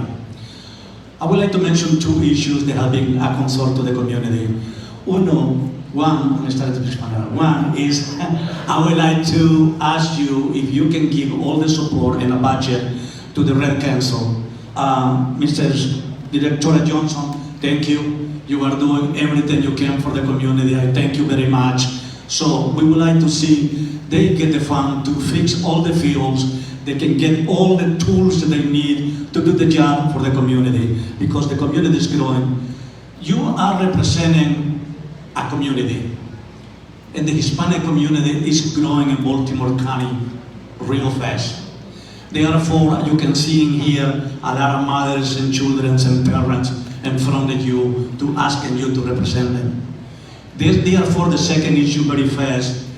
Can you fund the police department? Can you fund any organization to make a channel of communication with the Latino or the minority? Because we don't have that. Our community doesn't know where to go. Our community doesn't know who to reach when they have problems. Police department need the tools to come to our community and say, how can we work together? We need a police officer bilingual. We need the help not to be corrected. If you want to have a community, a minority community educated, invest in them like you will invest in a building. You can make a beautiful road, but you can make a beautiful community too. Yes, this is true. So, we are here to ask you that all the things matter. But you can see here, this is a community, a mix of people who want to have a better life. And I want to help you, John. You're sitting there and listen to everybody now. I haven't asked with my wife, to be honest with you. But please, do something for us. Thank you, sir. It is our commitment that we want to continue to work with you. Thank you all for coming out tonight. Director Johnson is always asking for more so that we can make more rec opportunities available across the district. We're going to keep investing this year as well. Chief Hyatt, I mentioned you, but I didn't get a chance to speak. If you want to talk a little bit about, we are encouraging, for example, more community engagement. We're moving towards more community-oriented policing. I'm taking on your thunder. We have a stipend for bilingual officers, and this year's budget, I'm working with Director Rhoda Benjamin of Human Resources at UN His Way, so everyone can see you, Rhoda, to make sure that we are actually paying for any employee. We used to have these tuition classes, and people would go to school, but we decided this year, I'm going to give this one away. In the budget, we're going to start paying for employees who want to learn a second language. We're going to actually fund that and then actually pay them more if they do it on the back end. So, Chief, you got more to talk about that, right? Thanks, sir. So to begin with, I know that Major Lily already started to work with you previously. We are absolutely committed to doing as much as we can to continue to work with every community across Baltimore County. We do have a fair number of bilingual officers, but one of the things that we're moving towards right now is, just like the county executive said, being able to compensate them, to utilize that as a recruitment tool. Again, it's something that we're committed to continue to work on relationships, and we want to make sure that every community across Baltimore County knows that when they need their police department, we are accessible to them, and we will be able to communicate with them in whichever way is best for them. Thank you, Chief Hyatt. And one of the things I wanted to add as it relates to recreation, the county executive has invested record funding in the recreation. One of the things I'm most proud of, something that I noticed when I first took office many years ago, that we did not have our basketball rims up at the schools. And I've been working on that issue for quite some time, and I can tell you, under the partnership and leadership of Director Johnson, we have been, and the county executive, of course, we have been making those investments in our schools. We've been putting up those rims. We've been repairing and replacing all the courts so that the recreation will be there in every community, throughout our community, as well as throughout Baltimore County. And speaking of rec, we'll just give Director Johnson a second chat. Thank you, Julio, for your comments. The county executive has made more investments. The county executive has made more investments in the last 4 years. Well, 3.5 technically, but in the last 3.5 years. We're going to do some more this year. Right? We've had 13 acquisitions, over $194 24 acres of park land. The county executive has been meeting with us weekly and sometimes bi-weekly so that we can acquire the land, which means more fields for more people to be able to play soccer. And we're working on changing the policies as we've talked with you individually, but we're setting up a meeting for all of us to talk so that we can work on changing policies so that the community has access and they don't have to go necessarily through the Recreation Council. And that's one of the things that the county executive had talked about as early as my interview about how to work with the Recreation Councils, but also the community so that you have access to the fields and come directly to us. So we are working on it, and the county executive, along with Council Chair Jones, has really been pushing us and supporting us to move forward in that direction. Director Johnson's a great hashtag all parks for all people, and she's really sort of embedding that in the work that she and her teams do. So thank you, Director Johnson. Good evening, everyone. My name is Mildred Owens, and I'm the president of the Liberty Manor Community Association, and you all probably passed Greens Lane and Old Court to get here. I am actually very appreciative of the county councilman and the county executive for their commitment to help us out here for some things that someone in his office is already looking at it. But I would be remiss if I didn't mention what I'm getting ready to say about our community right now, because my constituents for the association asked me to please, before someone gets killed there at Old Court and Liberty Greens Lane, because what has happened, we would like for you to look at helping us quickly, because it's a matter of life and death and security for my community of 273 homes. And Old Court and Greens Lane, since I talked to you Saturday, we have had another accident there. This has been going on for 6 years. But crucially, for the last year, it's an accident there almost every week. And it's you can't, people are afraid to even cross Old Court and Greens Lane.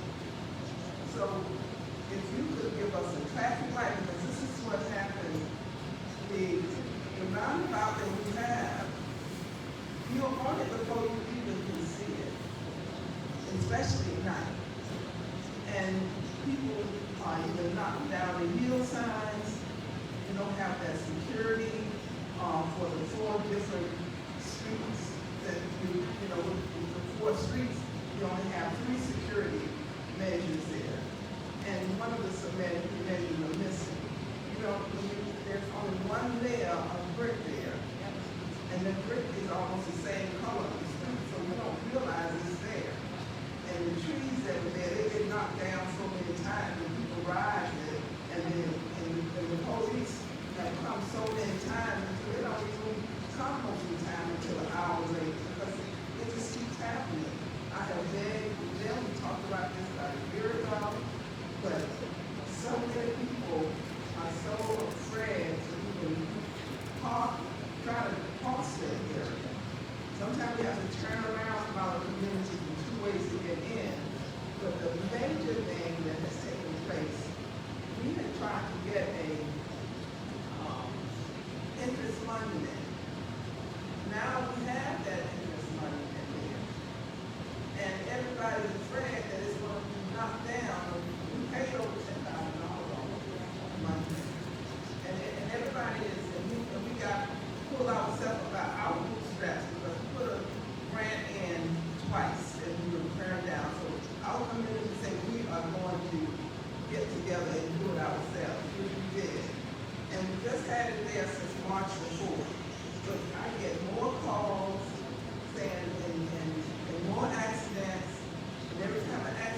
down the bridge, flushing that hose.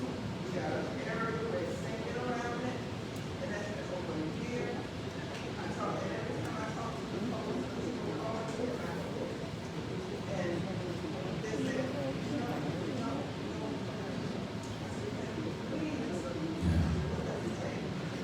Thank you, Ms. Mildred, for your leadership in the community now and always. Director Walker, you haven't had a chance to talk yet tonight, so you just talk either specifically or generally about sort of our efforts, and then maybe we can follow up with Ms. Mildred as it follows there and see where we are. Thank you, sir. Ms. Mildred, we've had an opportunity to speak in the past. We've talked about a couple of other things in your community. However, I have not heard about your concerns with the traffic circle. So I am willing to come out and talk to you about the traffic circle. Typically, we put a traffic circle in place because of the safety hazard that we're trying to mitigate. So that's the normal reason why we put a traffic circle in a particular location. In order for us to put a signal, a traffic signal, it has to meet federal warrants. But all of that is more information that you need to know. I'll come out, we'll talk about it, we'll see where we need to do some improvements. If you still have some concerns about the traffic circle, we do have some new tool makers in our toolbox to look at traffic issues, safety issues. We work in cooperation with the police. So Chief Hyde and I are committed to looking at safety concerns on the road. Most recently, within the last year, the county exec signed the road safety program for Baltimore County. So we do have some more tools available to us, and more than willing to come out and talk to you about. Director Walker, I apologize, but me and Ms. Owens have been communicating since our conversation with the county executive, and you were in budget hearings yesterday, or budget meetings, and I sent the concern straight to the deputy director, Attorney Russell, so he is looking into Ms. Owens' concerns. So he's probably blowing up my phone right now.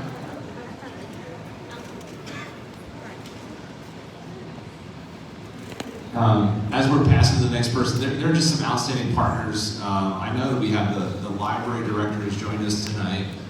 Sonia, are you still here? Sonia, thank you for joining. And just, I don't like, so if you have any questions, Dave Likens, our DEPS director who's doing our tree equity program, is here. I mentioned Rhoda. Let's see, who else haven't called on yet? Director Gail Watts is in the back. You don't want to talk to Director Watts. Director Leonard Howie, our Workforce and Economic Development Director, is here. And Terry Hickey, who's doing our housing and community development work, is in the back. Terry, give us that too. So if there's any specific departments you all want to connect with before you leave, they all are here, and I want to thank all of our student leaders for being here. You saw Chief around, she was going to make sure she didn't go to clear the fire alarm, so thank you, Chief. Yes.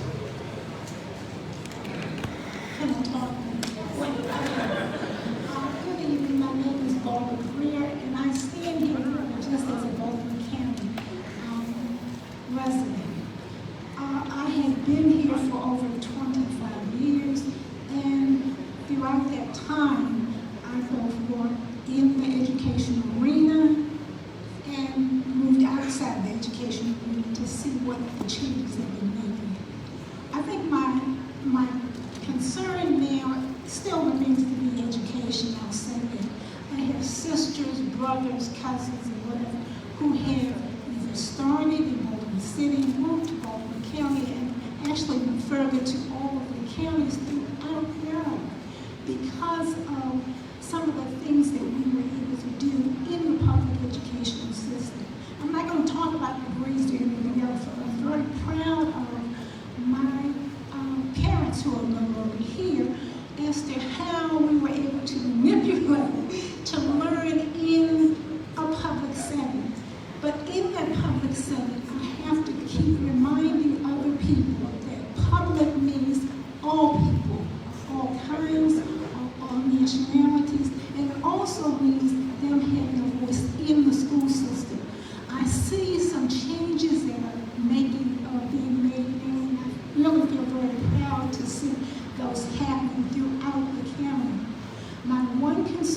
two concerns I have has to do with the safety issue overall in Baltimore County. And the second thing has to do with, as we are expanding many new homes that are being built, those particular streets throughout are not made for the large capacity of new homes that are being built. Okay, so my question or concern is, as we're building more buildings, making more homes available to everyone, the roads are not able to accommodate that influx of people. Okay, and I keep thinking maybe it's a federal issue, but the point is those roads need to be broadened before the communities are put in place. My second concern truly still is safety, because no matter what your color, nationality, or have you, you want to feel safe where you're living. You want to feel safe. You want to be able to call upon those, I call the public, the police officer, in a positive way when things are happening.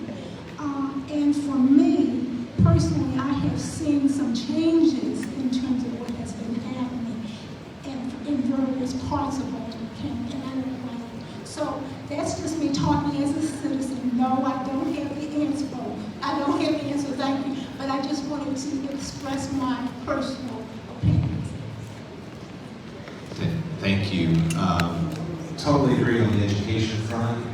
We are constantly looking for new solutions on the public safety front, both in our schools, but also in our communities. So I know that we are trying to look at it holistically, as I mentioned. It's both the public safety investments, and our police department, but also in all the upstream things. I think having more recreation opportunities helps our young people. Working with Director Howie and expanding our summer youth program helps our community still. But if you do have the solution, we'll take it. So. Thank you. And let me take this opportunity to say, tomorrow we're going to be focusing on crime prevention at the Milfordville Academy at 7 p.m. I will have our leaders from our local police commanders, and they will be there, as well as other people throughout the county government, whether it be rec and parks and economic development. And we're going to focus on all the activities that the county is performing, as well as what the police are doing, and what you can do as citizens to keep our communities safe. One hint, don't leave your car running with the keys in it. People laugh, but actually that will help reduce the number of auto thefts in our community. So that's one of the issues that are out there. So, our police department are happy to get tips like that.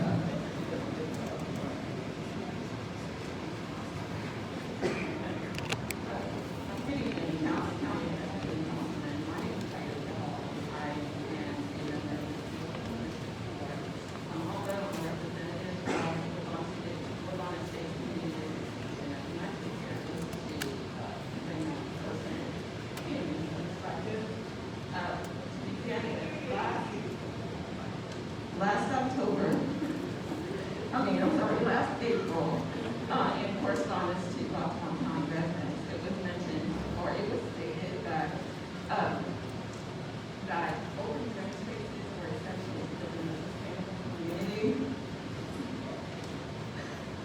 and that to help protect our environment, as well as to help protect our environment and preserving green space. So the commitment that Baltimore County would act on.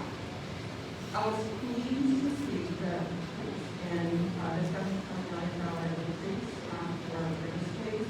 However, in reviewing the details of how the funding might be allocated for resources throughout Baltimore County, either I overlooked it or perhaps it wasn't there, but I did not see that any gross investment in the Woodlawn area, just on the other side of security for home. So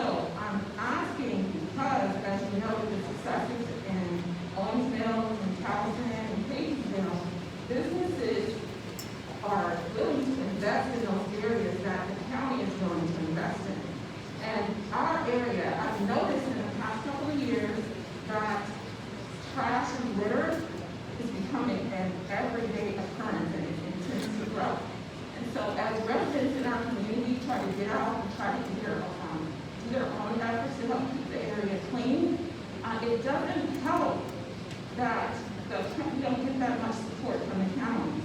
And so when the roadways look trashy and they look unkempt, who would want to invest in those areas if you're not investing in us? So I did hope that the mention of acquisition of parkland or more space or land might include, or I hope it will include, and I ask that you consider allocating funds for rehabilitating or restoring the Edward tributary that runs from 695 Beltway to as much as the Windfall Park. There is a huge opportunity there for us to have walkways or bikeways or boardwalks to prevent me from having to drive 15 or 20 minutes to go outside of my neighborhood to enjoy outdoor spaces and walking when there's a huge opportunity right there. So I ask that you allocate some funding to help with the stroll in that area. We have a park, it says park, but it's just unkept, unmaintained, unlandscaped trees. Thank you.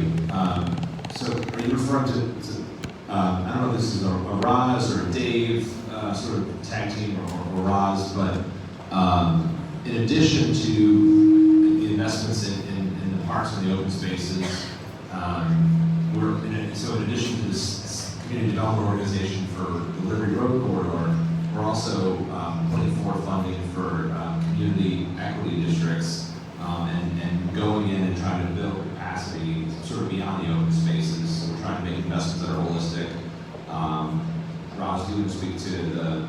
Sure. As it relates to acquisitions, we're actually close to closing on an acquisition that is in the area that you're speaking about. Because we haven't closed, we don't have approval on all of that yet, but we're working on it. We have about $4.5 million through program Open Space every year. But one of the things that the county executive did was he added an additional $2 million for acquisition of general fund money. That's really unheard of. My team can't remember the last time that was done.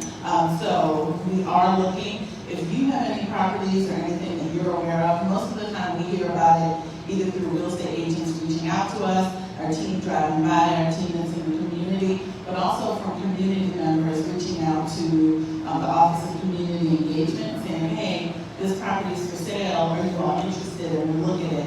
And I mentioned our program Open Space, or our weekly meetings and bi-weekly meetings we have with the county executive.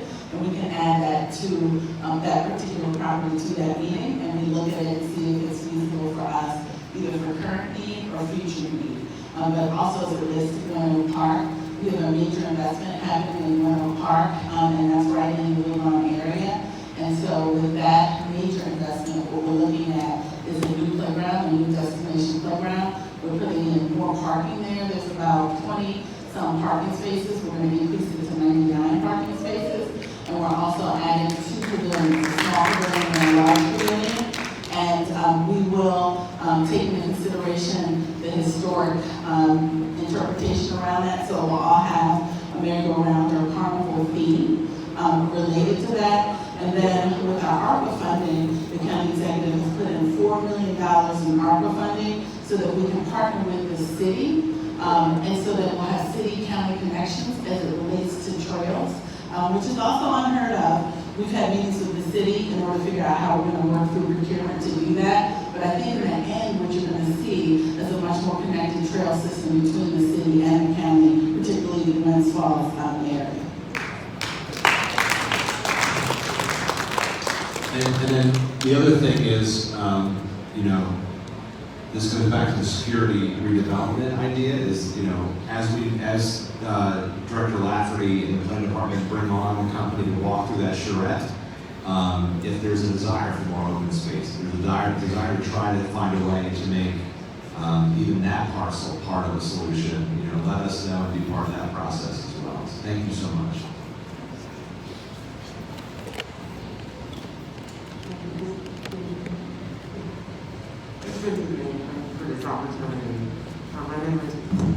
My name is Cherie Williams. I am a 30-year resident of County, Lafayette, Ohio. I am an 18-year educator, special educator of working in District 4, and I currently purchased a house in District 4, so I'm a long-term, I'm in for the long haul. I'm not going anywhere. What I'd like to say tonight is large classes equals discipline issues. Discipline issues equals loss of staff due to stress, lack of support, disrespect, you name it.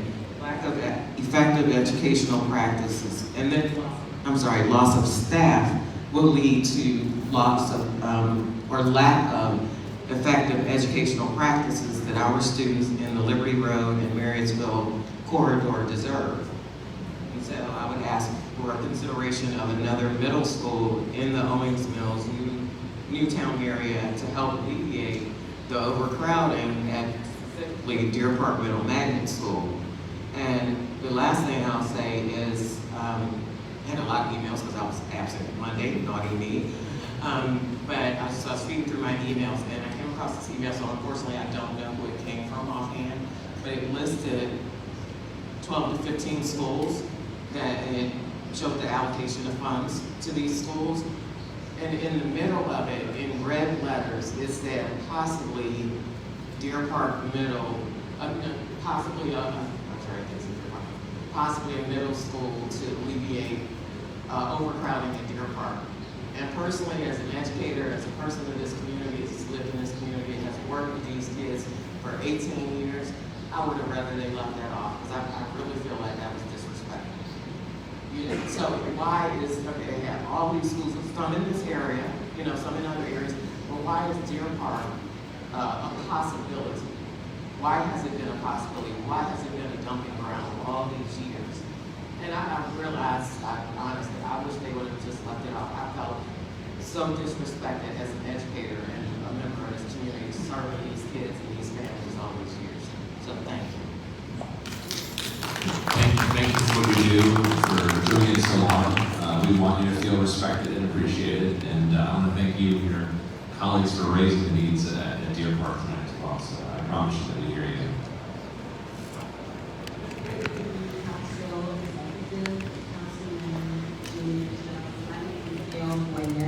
And I live in the Milford Mill Community Seaverstown Home Association. That association was created back in 1979, and over the years, most recently, say the last 5 years or so, we have been experiencing a lot of infrastructure problems. Just recently, August of last year, our roads were closed because of the bridge collapse. That has not been resolved. Every year we experience waterline breaks. The community does what we can to get those fixed, but we're always exhausting our funds because we don't have the financial support of the county that we feel we deserve. And in addition to that, we have our roads. Our roads have not been repaved, and I've been there over 30 years, and they have not been repaved at all. When I move around throughout the community, Randallstown, Pikesville, Cablesville, and so forth and so on, I see all of those roads being repaved, but our roads have not been considered. So I want to know, how can we get on the list so we can have the services that other communities inside Baltimore County are receiving? First of all, thank you for coming out. We certainly appreciate it. And it is an issue that I have been discussing with Pete Letwall. And the issue is you're a private community. In the beginning, when the community was built, the developer said to the county, by the way, we want this to be a private community, we don't need resources from the county. So the roads were built to a different standard, not with the standard that the county requires. But the point is, it's an issue that we're working on, trying to resolve. The issue is, how do we provide services, because of communities like yours, which is not alone, can only, in the beginning, when they built the development, they said you're going to pay this much a month for a condo fee or a homeowners association that's going to fund these issues. And then 20, 30, 40, 50 years later, when the infrastructure starts to break down, you find out that you didn't collect enough money to pay for those items. And it is a big issue, not just with you, it's with a lot of private communities. And the issue that we've been talking about is moving forward, how do we sort of make sure that either there's not private communities or that there's money set aside to make sure we're able to fund those issues when they do break down. As it relates to the bridge, as you may or may not know, I've been in contact with your I guess the property owner or the people that are managing the property about the bridge and when are they going to fix the bridge. And I do know that they are working on the bridge. Last time I talked to them, they were waiting on something. It wasn't anything within our purview. In other words, it wasn't a permit or something. They were waiting on something to move forward with replacing the bridge. The bridge, would it collapse when somebody sent some heavy piece of equipment over it that wasn't supposed to, and the bridge collapsed, but it's a private bridge, it doesn't belong to Baltimore County. Well, the problem that we have, and a lot of the questions that I receive from the people in my community is that we pay taxes like everyone else, but the only service that we seem to get is just trash pickup. So our roads, our bridges, our water line breaks, these are serious issues and stuff that we just simply cannot support ongoing every single year. Every single year we have 2 or more water line breaks that we have to pay for. We have fire hydrants just recently, we had to replace those. So it's like, well, what do the county do for us? Well, and I think to the councilman's point, I think we have to have a larger conversation about how do we start addressing these long-standing relationships and agreements that were put in place long before either of us came into office, where when the communities were established, it was sort of a different relationship set with the county. And so figuring out a sustainable approach so that we can actually maintain the infrastructure in a way that is responsible and effective. So that's, I think, our commitment is we've got I think there's, multiple issues at play. There's the public works and transportation, there's fire, there's permitting. So we want to make sure we engage with you and your community members to see if we can find some solutions, and that's my commitment tonight. On the water, I think it's important to remind folks that the county actually has no control over the water and sewer system. It's actually managed and controlled by Baltimore City. We do fund half of all the costs of that system, but because of a law that's several decades old, all of those issues are actually, the city has full control of all the operations and all the issues on the water stuff. But thank you so much.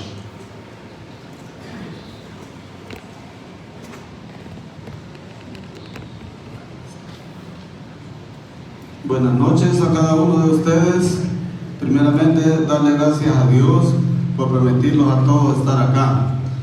Darle gracias a Juliana, que es nuestro apoyo al inmigrante, a nuestro grupo de apoyo de hispanos y a las autoridades del condado por darnos la oportunidad de poder dirigirlos a ustedes. Good evening. First of all, I want to thank God for letting us to be here in this meeting. I also want to thank Juliana for being a representative for us, and also the group of Hispanic people that represent our community. I'm really thankful for this meeting and to let us participate.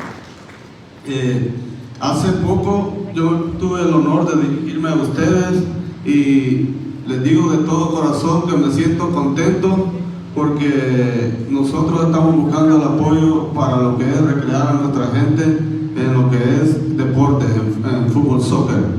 Not too long ago, I had the opportunity to talk to you, and I feel from the bottom of my heart very, very happy, because what we are looking for is some fields, some places where we could have some recreation for our people, some soccer places, so we can work and enjoy.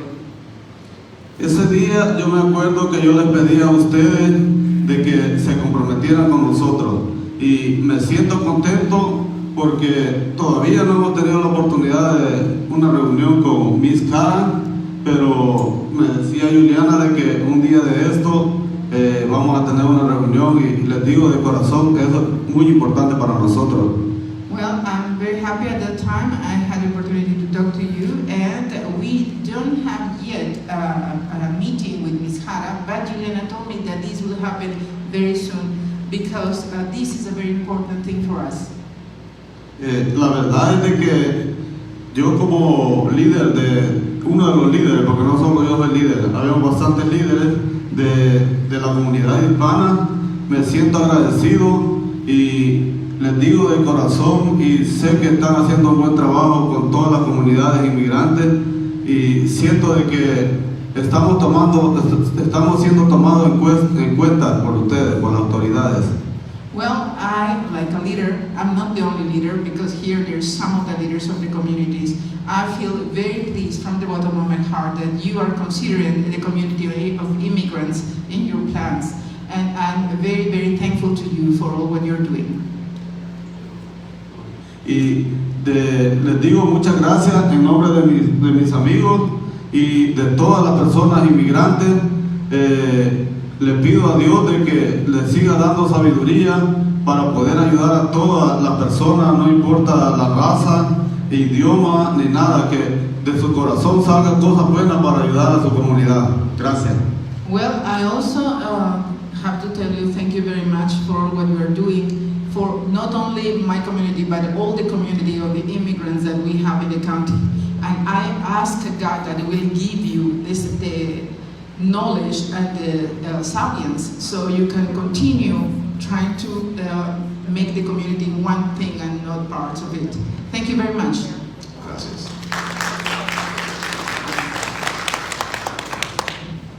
This lady's going to go next over here, sir. Okay. Yes. I'm a teacher, so I'm going to make my turn almost every other. But nevertheless, I also know that it is getting late in the interest of time, being that we have been sitting, you want to cross your feet, wiggle your fingers, whatever the case is, do a head nod. I know that I am here tonight for two purposes. I'm wearing the hat, as we all do, multitasking and multi-attending, of the Southwest Educational Advisory Council as a liaison to the board. And portion of my area is Powhatan, Woodmore, Woodlawn is the lower end of the Beltway, the other side of the Beltway. And Nikita Scott in the back is our board member that represents those schools. And I just would be remiss not to attend tonight to speak on that behalf. Please, County Exec, we have spoken in the past, and we certainly know Dr. Lynch is here, but we are asking for all the support there is from the budget that Dr. Williams have presented, especially with the social emotional learners, and we understand how that more staffing in that area will improve and help in that the pandemic has brought on such a heightened alert to that area. I'm not going to go on and on, but transportation is another big hot topic, especially in our Woodlawn area that I represent. And I am here in solidarity with the West Zone, Northwest Area Council, which is Cliff Collins, to support the Deer Park community. That is not my area, but I'm supporting that because it is a need and it has been addressed already, finally said. But I also just want to be proactive because Catonsville, Catonsville High School will still need that additional support in the future too by the MyPass, in which I have been heavily involved in that. So I just wanted to just kind of be here tonight to be on record that I'm supporting the Dr. Williams budget and to be able to let our residents know that you should be able to expect our monies to go into that with your agreements. And then my last and final, because the minute is like no minutes left, no seconds left, but I just want to represent my community on the other side of the Beltway, and that is no other than Powhatan, Robin Hills, Glen Oaks, Seton Hills, everything from Liberty Road, Northern Parkway, up to Patterson. We are forgotten. Let me stick one more in there. Anybody from Woodmore? All right. Let me keep going up. Lock her. Okay, so Julian, Mr. Jones, you know that I've been a very big advocate as a former president, but also as a resident on the other side of Key Locks. We need the support from the county so that we can have that beautification that we need in that lower end. Don't forget us. Okay, next.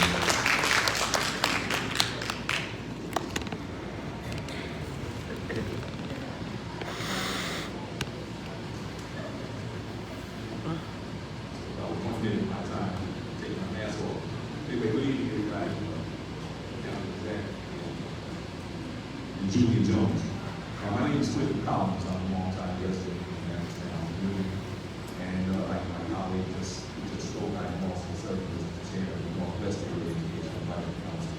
I have a comment and I have a question to ask. My first comment is, first of all, I want to thank the county executive as well as our state elected officials for the $7 million plus money that has been provided for construction needs for schools throughout the county. And I understand from my former colleague that I also hope this is a down payment on additional money that's going to be needed for schools in our areas, especially my former employer, My question is, I want to get an update on the status of the STEAM program, the STEAM Center that's scheduled to be built in this community. Take a couple of minutes just to give us an update on where we're at in the planning and eventually this construction of that building. Yeah. I first want to thank you and your colleagues for the work that you guys do on the advisory council. I'm going to turn it over to our rec team to give us the STEAM update.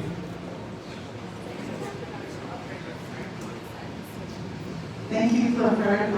We'll talk later as our employees, so I appreciate you bringing up the question in the public setting. But we are working on the STEAM Center. We're currently doing due diligence. One of the things that we heard from the community was, is there a way that we could create an entrance that's not on Greens Lane? So we have consultants looking at the land to see where the entrance could be. Possibly we could come in off of Glenbrook. So right now we're undergoing that study. But we are committed to a STEAM center right here in Randallstown, in the community that I grew up in and I was educated in. And Mr. County Exec asked us to do a little bit more, and we're going to do science, technology, engineering, environment, arts, agriculture, and mathematics. So we're turning it up a notch for the Randallstown community. But thank you. Thank you so much. Just so everyone knows, we do have to be out by 9 o'clock. So I do know we have 2 speakers left. If you could go ahead and play. Be proud. Purpose Space, Kings Park. I just had a question. A safety infrastructure. I came in 2009, and I heard you say you and Mr. Jones, y'all did a walkthrough. I know you didn't walk Marysville from Liberty Road for that first block. You take your life in your hand. And I'm calling as a driver. Why is it not a sidewalk for 1 block going toward Hernwood, going out to our park out that way? There's a bunch of traffic, trucks. People walk every day. The sidewalk starts up, like you change your mind, I'm not coming the rest of the block. 1 block. And if it snows, they have to come out into the street even more.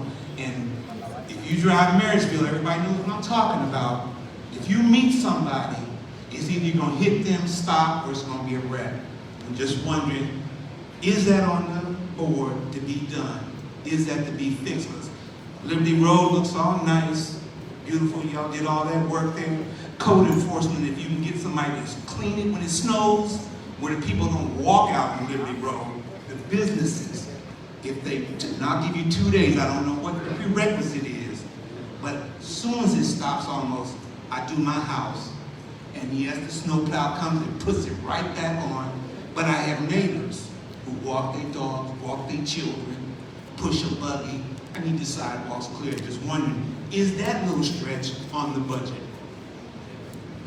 So Director Walker and her team are working to start doing a more complete streets program and really trying to get us to be much more intentional about how thinking about issues of connectivity and projects that are in the books or been left behind. So, Director Walker, I don't know if you want to just sort of talk a little bit about the efforts of us trying to do more of that work with sidewalks more generally. I'm trying to look it up on the map, but thank you for the question, and I'm looking it up on the map. We will follow, not a problem. We're gonna look at it for you. I'll come over, I'll give you my card. That's how committed I am to giving you a follow-up.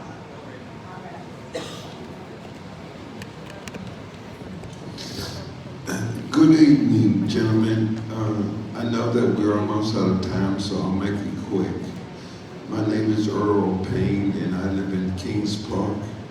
Sometime a while back, we had a transformer upgrade in my community, and to solve a power failure when storms came up. But now the problem has come back, and I was wondering if someone could reach out to BG&E and find out what's going on. Thank you. Yes, sir. Kirk Mitchell will get your information, and we will make sure that we get you connected with BG&E. Thank you very much.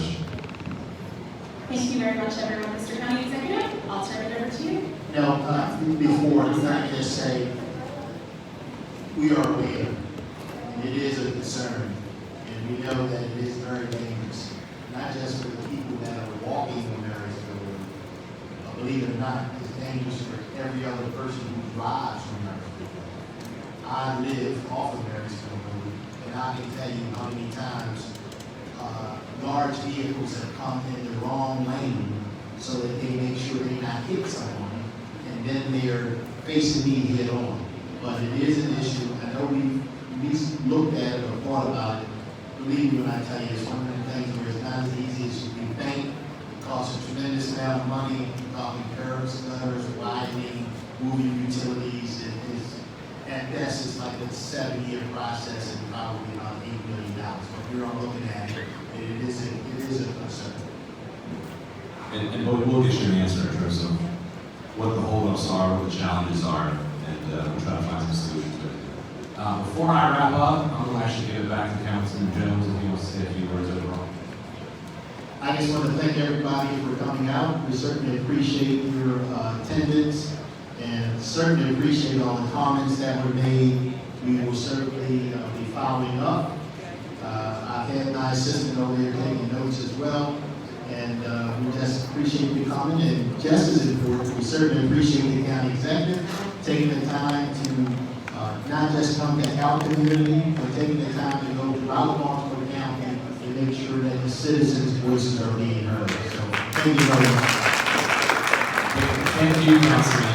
And this is our last town hall series of the year, the last town hall series of our terms.